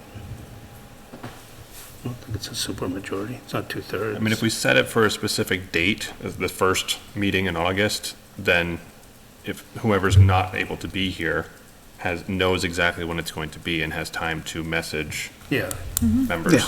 what their intent, rather than just saying, oh, nope, we'll do it the next time, or we'll do it, and then all of a sudden it's November. Right. Tom, not to put you on the spot, but I'm gonna put you on the spot. Are you intending to? Yeah. You might wanna, It's, I'm just getting to know what I'm doing. I finally know. I'm knowing enough to mess things up. First couple of years, you just kind of sit back and let other people mess things up. Yep, I'll let you know when I get to that point. Okay, do we need to vote on that? I don't know if we need to actually vote on that. what? That we're gonna set, it's like a policy for us, but, No, it's just a, You put it in the agenda and for that Okay. meeting, and that will set I it up. move we set the first meeting in August of each year as our reorg meeting. second. all right, any discussion? Those in favor? Aye. Opposed? Fantastic. Now It's there's no question, it's in the minutes. Could go in our little Speaking of one-sheeter the of minutes, rules. Which we'll approve by December. Yes, exactly. One other topic I'd like to Yep. start thinking through in the summer is just the grant writing Services. services, how we're gonna, how that's gonna, play out and priorities and that sort of thing, so. Okay. Yeah, I should have put other on here, my apologies for that, that shouldn't just be my list.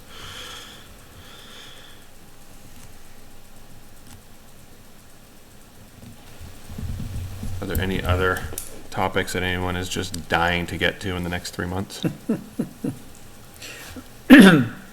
I'd like to have us, again, with no absolute authority given us by the charter or any other bylaw or whatever, but I think this committee needs to be extremely diligent over the next 12 months, because we have things going on in town that are affecting us financially, negatively, and I think we need to have an update on all of these things that are happening that are costing the town loss of revenues, late fees, interest on amounts due, so on and so forth. I think we should be the ones at least driving the communication of how much this is costing us,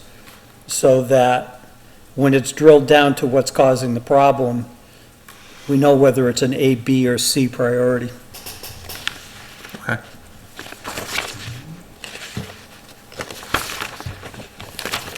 If anybody watched the select board meeting Tuesday night, they know exactly what I'm talking about.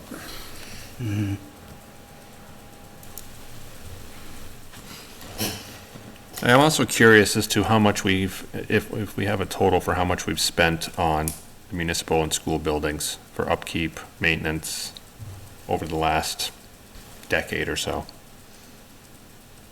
I'd be curious to know where we're throwing most of our money, be it We through should be capital able- planning or through budget line transfers or whatnot. You should be able to look at the final of the budgets associated with those items, and I should be able to. I just want someone to do it.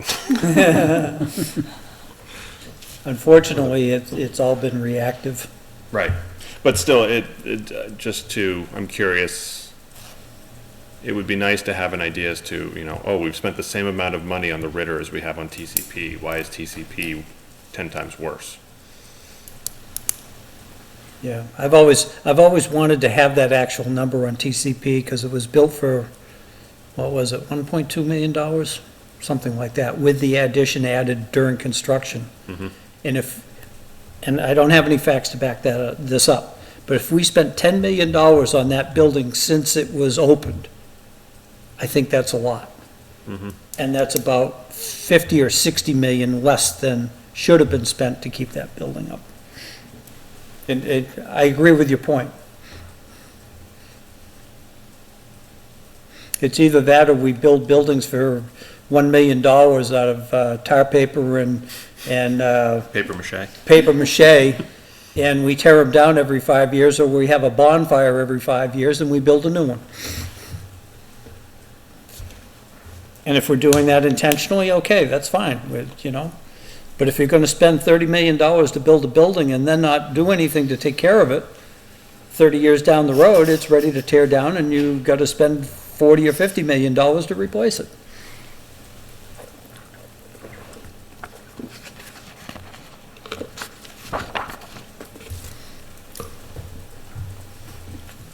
All right, any other ones?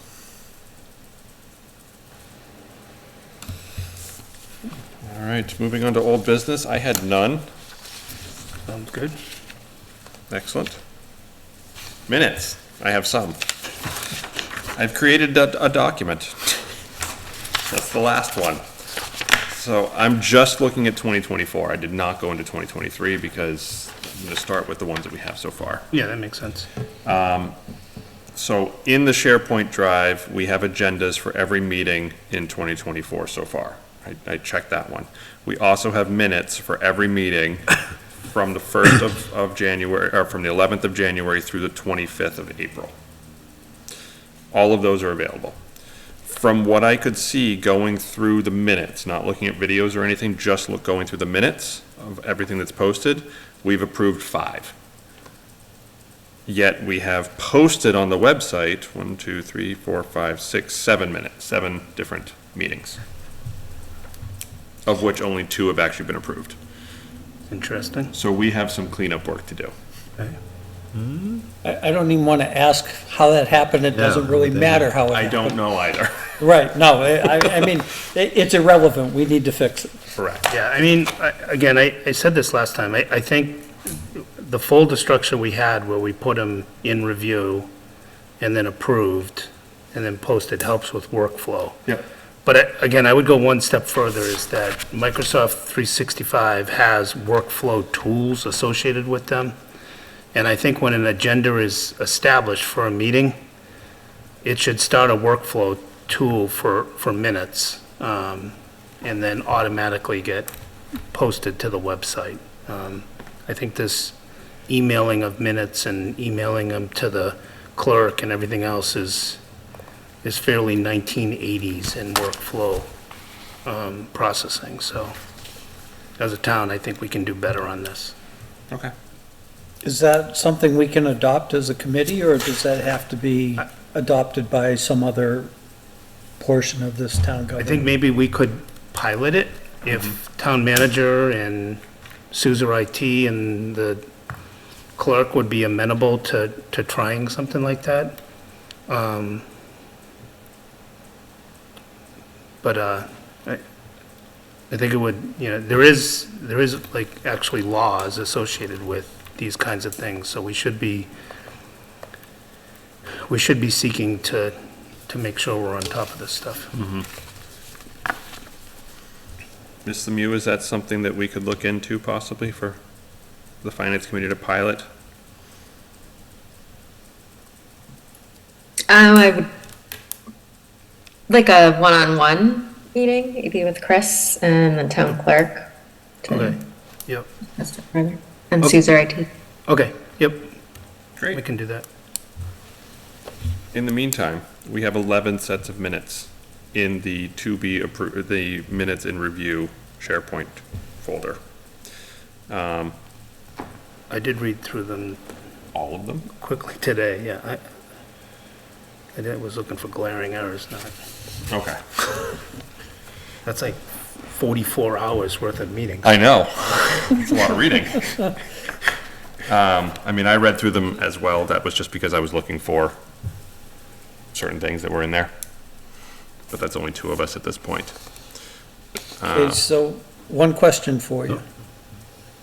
All of these minutes, did they come in an email to all of us individually as well as go into this system? As far as you know? As far as I know, I didn't, so I know they were all emailed, and Danielle's, I believe, really good at emailing everyone. Right. But I didn't look to see if everyone was included on every single one. I don't think there are any that she's sent that were just to me. Okay, so, because she made a comment that she didn't have access into SharePoint to load it in there. She does not. So I'm assuming that we, Yeah, Okay, thank you. but I'm She was there, I assuming that sent up it. until Chris straightened that out for her, they were all coming to us in that. Just through our email emails. direct. Correct. I'm only asking that because when she sends them and they come into my mailbox, I make a point to read them right then and there. Because otherwise I'll never get back to them. Okay, so you've read them too. And I've had no issues with what I've read. I'm the same way. If when I see them, I read them, Right. because if I don't, I won't.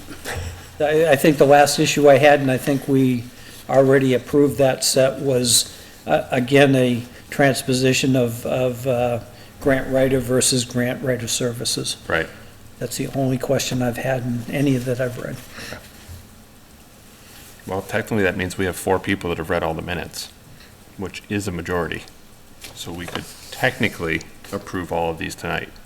Okay, so I make a motion that we approve, and if the chair would read off the dates, I'd appreciate it. January 11th, February 20th, February 22nd, February 21st, sorry, reverse those, February 29th, March 7th, March 14th, March 28th, April 4th, April 11th, April 25th, all of 2024. Submitted as, or approved as submitted. second. Any discussion? All right, so we have motions made and seconded to approve all 11 minutes that we have to approve. All those in favor? Aye. Opposed? Abstentions? 1 abstention, okay. Excellent.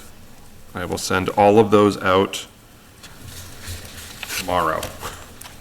And we'll finally be up to date, at least for 2024. So I'm gonna do the same thing for 2023. Okay. There may have been 2022 or Oh, something. that's gonna be the next one. We'll get there eventually. Okay. I'm just And going- Danielle has the ability to go back and look at those and, I would assume so. I don't see any reason why not, but I will at least, I'll talk with Danielle and make sure.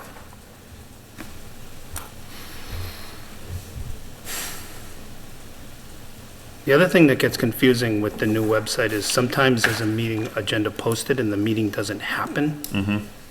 And I wonder what should happen in that case. Should there be like minutes posted that say the meeting didn't happen? Or canceled due to quorum or Canceled or something like something? that. Like there should be some kind of closed loop on that. Right. There were some, I think we had a couple cases back in like 23 and 22 where that happened. and I think it might have got taken down, but it seems that that's not proper either. Yeah.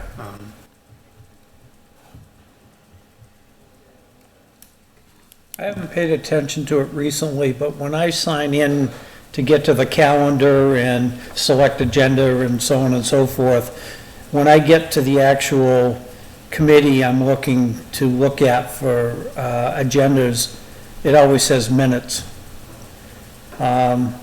You know, that's stuff that should have been caught back when these changes were made to the website, and I know I've commented about them, and other boards have commented about them, and they're not getting corrected. So I'm hoping we start to see some improvement in some of the things that we know are wrong with the website. Yeah, again, to me, it seems that if you're setting up workflows for these kind of things, then it naturally takes. As soon as you make the date with an agenda, it Right, starts the, workflows, right. yeah. You've got a flag that, oh, this didn't get, you're missing this, this, and this to close Right. it out.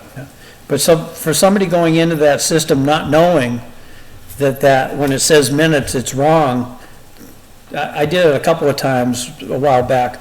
I clicked back out and went back in to make sure I went after the right thing. And every single time, it says minutes where you open it and it's the agenda.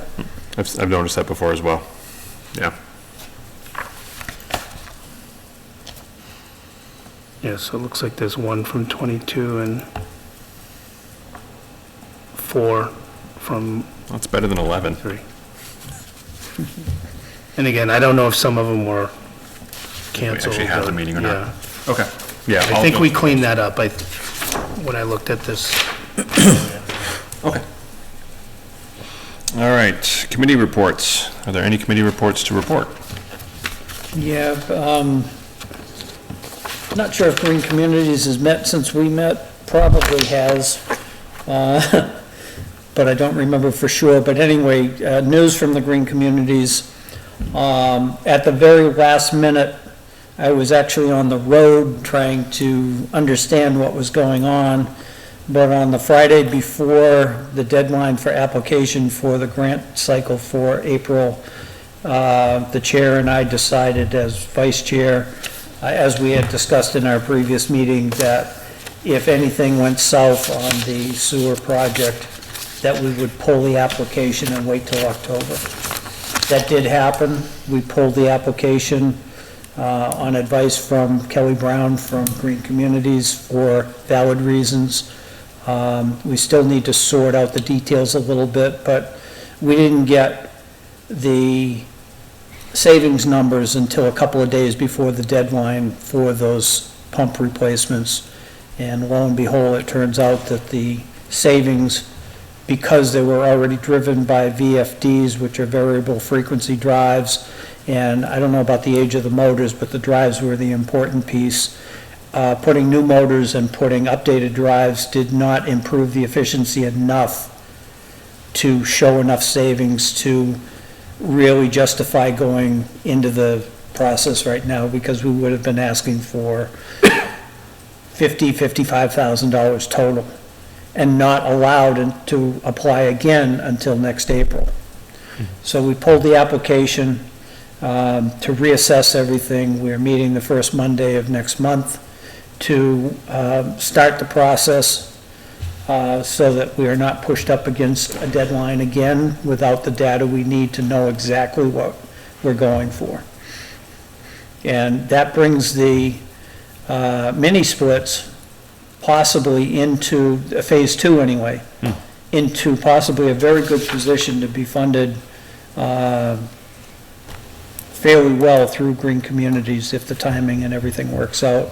And it will also help if we have other money available up to the $225,000 total available.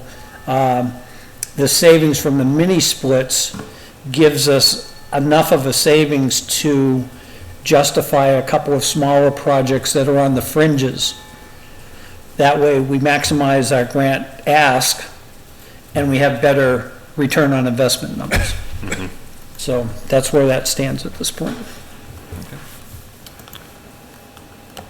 Any other reports? Yeah, for parks, last time we had a discussion and there was a comment made, and maybe it was made in the meeting and misinterpreted, of a new plan associated with parks. There's no new plan. I think the comment that was made referred to the preliminary plan versus the current plan of record. So there's no new plan there. The other thing is, Parks did work a kind of community project at the town beach building, where we ripped up the floor, and there's going to be a floating floor put back down. So, materials were bought and a dumpster was bought and that sort of thing. But I think it was a good use of, town folks to help volunteer time to improve a building that was pretty nasty in there, to be honest with you.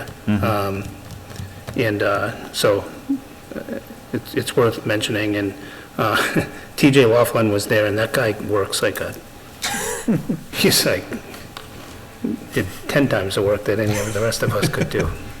So hats off to him on that.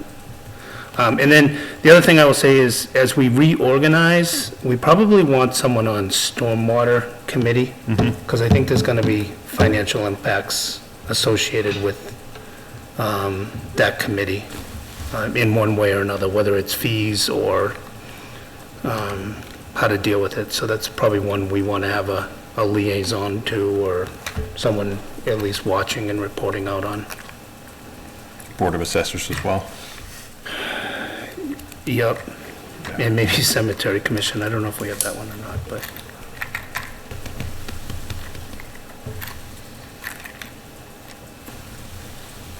Okay. Any other committee reports? The only one that I have is the Master Plan Steering Committee met, and we workshopped the 4th survey, which is live, or which will be live. No, it is live. I can't remember if it's live or not. It may be live. planlunenburg.org, you can find out if it's live. But there's going to be another public meeting at Smokestack next Thursday, a week from tonight, starting at 6 p.m., where it's going to be heavy on the workshopping. So they will have QR codes to take the survey, they will have physical copies to take the survey, and then they want to work in breakout groups and do a number of projects that night, so get a whole bunch of information. So if anyone's able to attend, I would recommend showing up at 6 o'clock. They will have a full menu available. They have the kids' space, so if there's kids that are there. And they do serve alcohol now. They have a liquor license, so what's not to go? Can you drink during a committee meeting? It's not a committee meeting. It's a workshop. It's a workshop. Are you posting an agenda? Nope, there's no agenda. That still doesn't answer my question. Can you drink during a committee meeting? I mean, We'll help with the survey. Would have made this budget season very interesting. last thing is, the Council on Aging reached out to me to invite us, and I believe they mentioned it during the budget process when they gave their actual presentation, that they would love to have the Finance Committee come by for either breakfast or lunch. So they have invited us to attend breakfasts either on a Wednesday at 9 a.m. for $2 a piece, because we have to pay. Or Tuesday or Thursday lunch at noon for $5 a piece. To give us a tour, to actually get to see what it is that they do there, since it was determined that I don't believe any of us have actually stepped foot in the building recently. Been in the building. I've been, I can go whenever I want. You can, it's true. God, you're old. But I thought it was really nice of Ms. Lincoln to reach out, so I will plan on taking her up on the offer and stop by. I'll probably just do a breakfast because I have to work. Noon's tough. But she did ask in advance if we could just let them know, because they do have to make the meals ahead of time, so they get a head count. So if you plan on attending, just send an email to Miss Deb Lincoln and let her know. We have the invitation to go anytime. Was there a specific week on that, or just any Tuesday or We Thursday? could with do it notice? if we wanted to go as a committee, we could try and do it, but it was What, good. Post it. what I'd kind of like We'd to have do. to post it, right? Are Are we gonna deliberate? On how good the food is. Exactly. we what? On how good the food is. I don't know, it's up to you guys, I'll let you deal with that. I mean, there are ways around it if we don't talk about anything, but they want to talk about it, so I think probably be safer That's my to concern. do so. Yeah. Yeah. I would almost rather it not be a quorum, so Yeah. that we could discuss anything we wanted to with any of the people that are there, without breaking open meeting I law. might not make it out alive. That's true. At your own risk. No, so she didn't have a specific date in mind, but I'm planning on going Okay. pretty soon. So Okay. I'll send an email. One thing that came to mind, Evan, is sidebars. You and I had a couple of conversations about percentages of population. I think we should revisit that and clarify that a little bit. I think there's a common sense clarification, but I'll talk to you some other time offline about it. Happy to. We spent the entire meeting doing topics for future meetings, so I'm gonna skip that. We are scheduled for our next meeting on the 13th of June and the 27th of June. Offhand, is anybody not able to make either of those days? There's a good chance at least one of those will be remote, but Okay, that's fine. Okay. for me. Excellent, so I'll plan to keep them on the schedule. And we can start diving right into our stuff. Our break is officially over, and we'll start going with the A's right away. Important dates shouldn't really be on there anymore, that's my mistake for keeping it on there. Let's finish up with, is there any public comment from the public? Do we have a public? Yeah, I know who that is. I'm not sure if the hand raised, town manager has her hand up too. I don't know if that's a, Yes, not really a public comment. It's just some things I wanted to circle back on that I made notes during your meeting on different topics. The interrupting. The discussion on the budget task force, I think I had a different takeaway from the other night. I didn't think there was any resistance to that. It was only brought up Selectman Emke to put it on the agenda for this coming Tuesday or June 4th meeting, their next meeting. The financial policies that you discussed reviewing, I had mentioned previously that I had applied for a community compact grant, and DLS worked on putting together financial policies, so those will be forthcoming as far as draft policies, and it will be pretty comprehensive. Heather, is there any input from us or anybody else in the town when they put a report like that together? Because that's got to be fashioned to each individual city or town. There will be input at that time when they're brought forth. So I would assume it would be a discussion by the finance committee and any other relevant committee that it may affect. For instance, like there'd be a policy on the overlay. So we would engage the Board of Assessors on that as well. But ultimately, the select board would be the ones to adopt those policies. But I know they would want to engage each of the relevant boards on that. Yeah, my only concern is that I'm sure that they're going to be creating their document based on so-called best practices, whereas the people involved directly here in town, the volunteers that create and watch and manage our budget, may have some tweaks that they want to suggest before the select board just takes what comes from the state and adopts it. That's my only concern. So it is best practices, but it also does take in consideration a review of our charter and relevant bylaws, as well as how general practices of the town. When would they be ready to present to us? Is that pretty close to being done, you said? I would say sometime in June, probably, between June and July. The mentioned a long-term financial forecast. As you know, I was running solo on putting together the budget this year. So that was put on the back burner this year, but it is something that the finance director and I have already started working on.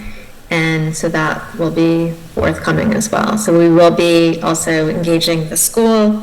I have mentioned that to them about their long-term forecast being built into that document. When is that one anticipated being completed? I have a meeting with the finance director. I'm looking at the week after next to go review that. And it will take some time to put some of the data together. A lot of it, I think, is updated. It will just be working on the new numbers. So is that like September, October timeframe, you think? I think sooner than that.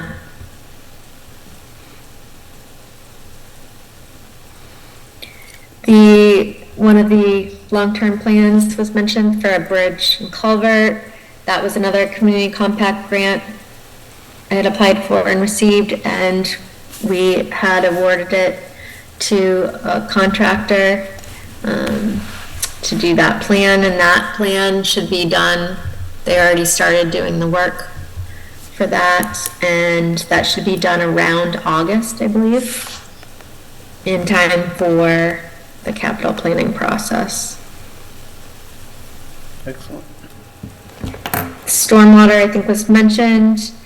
The Stormwater Task Force has been looking at a utility. So that does obviously have a financial impact. And they've been working with the consultant on that.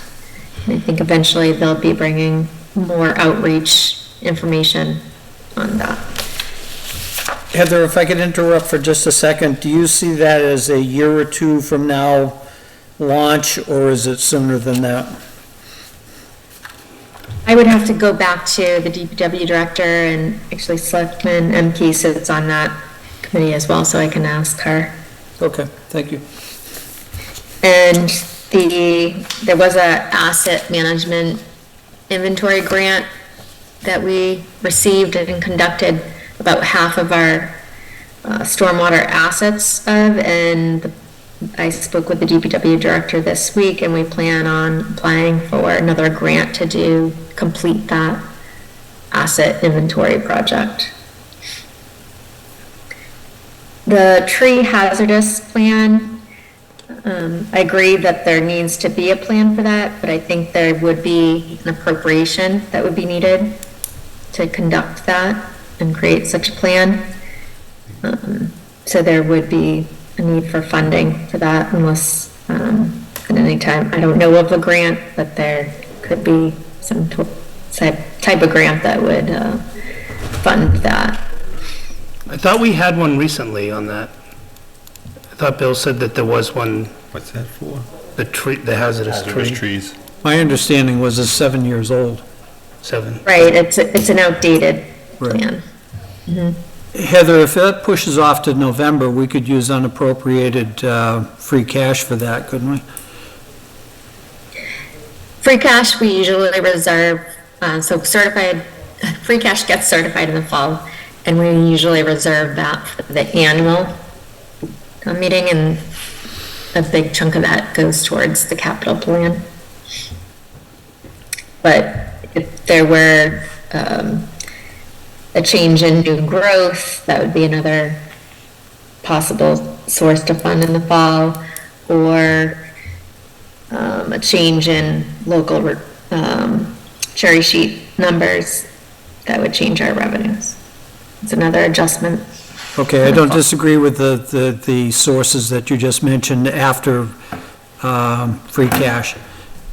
But bottom line, we could, if the citizens decided that this tree study was an A priority, as we've been talking about this evening, then it could be funded at town meeting floor. It's not precluded from being funded through that source, correct? Thank you. The DPW Chapter 90 presentation, I did put a copy of that in your SharePoint drive tonight, so you can look at what was presented to the select board. Thank you. And just a question, the agendas and minutes, I think maybe it's, because I opened it up, and the minutes show up as like a little green check mark, and the agenda is on the right-hand column.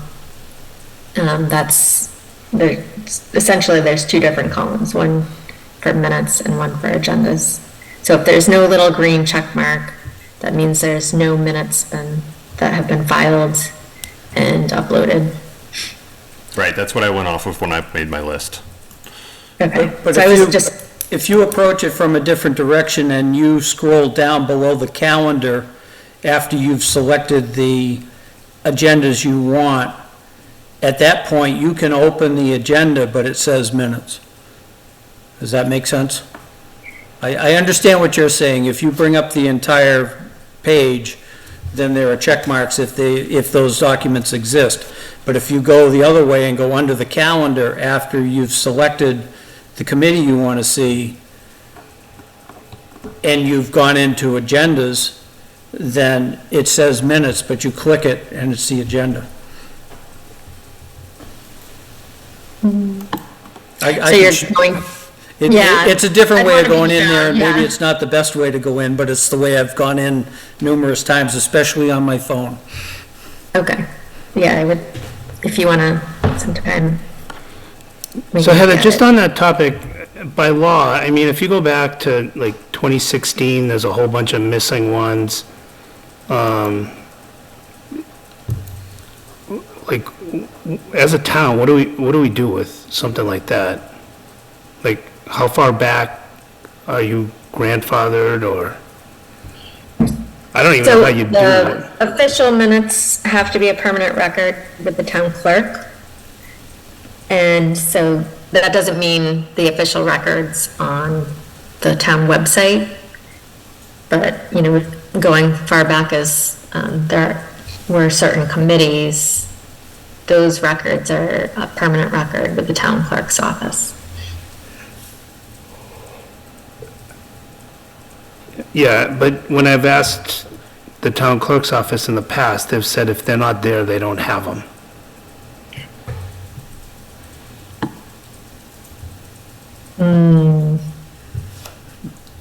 Yeah, we would need a follow-up conversation, because obviously we don't have minutes going back to the 1980s on, for instance, on the website.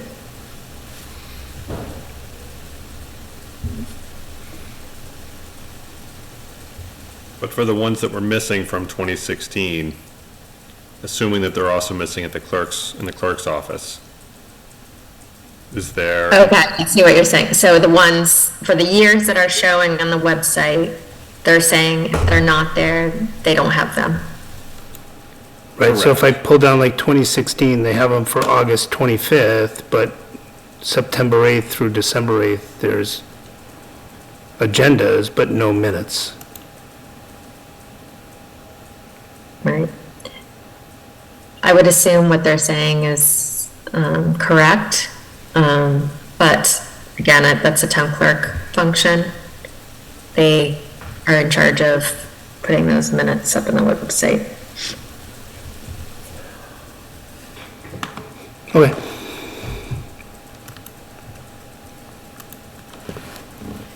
Anything else, Ms. Lemieux?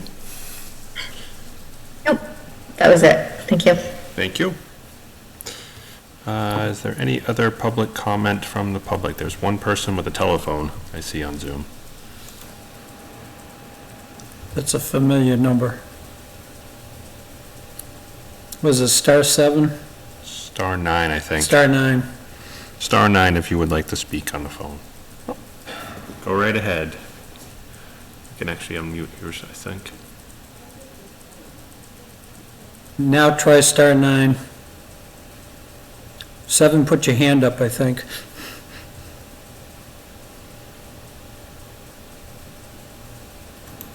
Do you have the ability to unmute? You can ask to unmute. I don't know if you can actually unmute.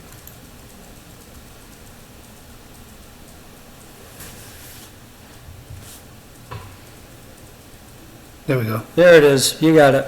All right. Mr. Chairman, members of the committee, this is Dave Rogers. I wanted to give you a couple of historical perspectives. The committee that would like to look at all of the various functions and see if there can't be some combinations that work together. I tried to do this when I was chairman of the finance committee years ago, and it was unable to come to fruition. And that's when there was only one person at the cemetery and one at the park department, and it just wasn't workable. But I now with unions and stuff, but I'm sure you're a heck of a lot better equipped than me, but I just wanted to pass that to you. As a general comment, I think it's a wise thing every once in a while, 2 or 3 years, to to look at the personnel situation that we have in the town and to look at the potentials for reorganization, not necessarily in retirement. And I think that there are some people in that regard that follows too. In terms of depreciation, that's how we used to do it in industry. You know, if you had buildings and stuff, you allocated a certain amount of money that you knew that you were going to spend per year for repairs and what have you. So I offer that as well. When I was reviewing things for the override, I was looking at a whole bunch of numbers and stuff, and I came across a spreadsheet that indicated that the school superintendent, the last 2 years of her supposed contract, was not filled out. It was just to be determined. And I just mention that for your own edification, because that obviously will have some implications. The other thing that really concerned me, but I guess it's a blessing in disguise, is that I heard that there was approximately $2 million in the Chapter 90 fund, and I'm saying to myself, why does that make any sense? So that's a topic for discussion later on, I think.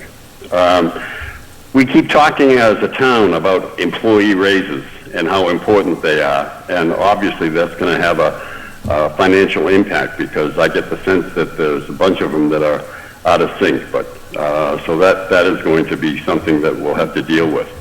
I also got wind of the fact that the sewer department is facing some replacements for the pumps, and that's not the correct term, but at each station they have what's the word I'm groping for here?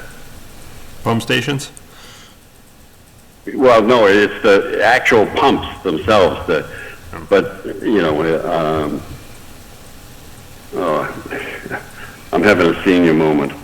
But they have to replace a whole bunch of those things. And when I talked to Paula about that situation, she indicated that there was, you know, a cost of maybe in the $100,000 range. I just mention these because these are things that are lurking, and you know, they all have a financial impact, and so I thought it was worthy of a discussion. That's all. Not tonight, by the way, but I just wanted to share it with you. Mr. Rogers, just a quick comment, Dave Passios. Following the sewer department's issues, as you just brought up, the entire system is aging. It doesn't seem like to me, it feels like most of it was put in yesterday, but it's been in there for quite a while. And as per usual, there has been no periodic checking of these, and I can't remember the name of it, but it's basically a big septic tank where all the effluent is gathered, and then the pumps transfer it and pump it up the lines. They're starting to see failures in components of those vessels, and they don't even know how much of a problem they have. They are in the process of reviewing and pumping down each of these vessels to see what condition they're in, because they had a failure at Mass 1 and one other station that forced them to shut the system down for a day or so to do an emergency repair. So you are correct. The system is aging. It has not been kept up, and they still don't have a full handle on it yet. And I want you to make sure that you understand I'm not throwing stones at these people. It's a situation that we have lurking as a town, a responsibility for the town, that, you know, at some point in time, it'll probably raise its ugly head. So it's some, and it's not, you know, short dollars, it's big dollars. So anyway, you get the point. And, you know, a lot of stuff's coming down the road, is, I guess, the bottom line of this. As you brought up, though, that, you know, we do things, we install systems, but we don't have a maintenance plan in place once we put things online. And that's the Right. key to keeping up with this. Yep. My last comment centers around free cash. And it just seems to me that every year there is some residual dollars that are left over.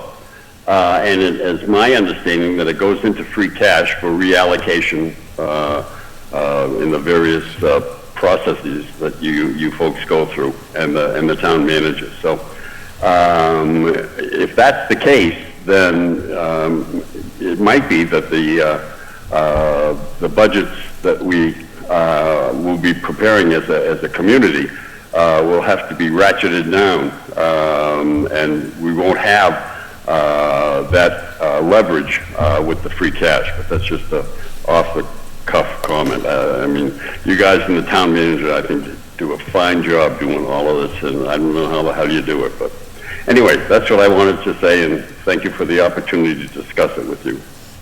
Thank you, Dave. Thank you, Thank Mr. you. Rogers. Is there any public comment from the committee? To expand on what Mr. Rogers just said in his last comment, and I'll just mention it very briefly, and then we can discuss it at another time. 5 years ago, when I was at the MMA conference in Boston, I sat with 2 or 3 different finance committees over the weekend, and one of them in particular, now they were a strong finance committee, they create the budget, they set the budget, and they monitor the budget. But in their town, in their budget process, an automatic policy is that they yearly take 10% of free cash and build it into the next year's budget, because that was raise and appropriate money in that year that it's coming out of. So they put 10% of that back into the budget as money to have to expend during the next fiscal year. I just bring that out, and maybe we can kick that around again in the future. Thank you. Well, I missed my public comment in the beginning, so I'll make mine really quickly. We had an override that passed. I know it didn't make everybody happy. I know it made some people happy. I just wanted to say thank you to the school committee, the SOS action group that was formed, the town for coming out and voting, those that did, and the students for advocating for keeping some of the programs within the schools that they wanted. That said, there's a large section of the town that is not happy with the override being passed. And I think that while we addressed the imminent needs of the students in the schools, that was to the detriment of those on low and fixed incomes in town. And I want to ensure that we do not forget about them as well in the process. So while we maintained, we triaged the situation for the kids, I think it's also necessary to go after tax abatements or tax incentive programs or other ways to save money for either low income or fixed income seniors in the district. So for that, it's going to take a community effort between the Board of Assessors, the Council on Aging, the Select Board, Division of Local Services, state reps. You can always go after them again. But while we want to have excellent schools in town, we certainly do not want to force out people at the same time. So I think an effort was made this past spring to go after additional money for the schools. I think we need to now switch focus and make sure that we are trying to keep as many of the rest of the community in town as possible as well. So I'm hopeful that we can start working on other plans within the confines of Mass General Law to save some of our less fortunate, I guess, or just those who have lived here for a long time and don't have the means to stay with increased taxes. That was all. Mr. Chair, as one of the subjects during those deliberations in the future, I'd like to have a conversation about local income tax. Sure. I'm happy to look at it from all angles. At present, that's outside of Mass General Law, but it doesn't have to be. Okay. Yeah, I'm happy to look at it from all angles, so. With that, also, and thank you to the committee. Forgot to thank you guys, too. Thank you for all the hard work. I know it was a lot of contentious topic and discussion and whatnot, but it was still a very good budget season, I think, and I think we did get through a lot of stuff, so thank you as well. With that, way later than I was hoping for, I would happily entertain a motion to adjourn. So moved. Second? Discussion? None? Those in favor? Aye. Aye. Opposed? We are adjourned at 9:35. Thank you, everyone.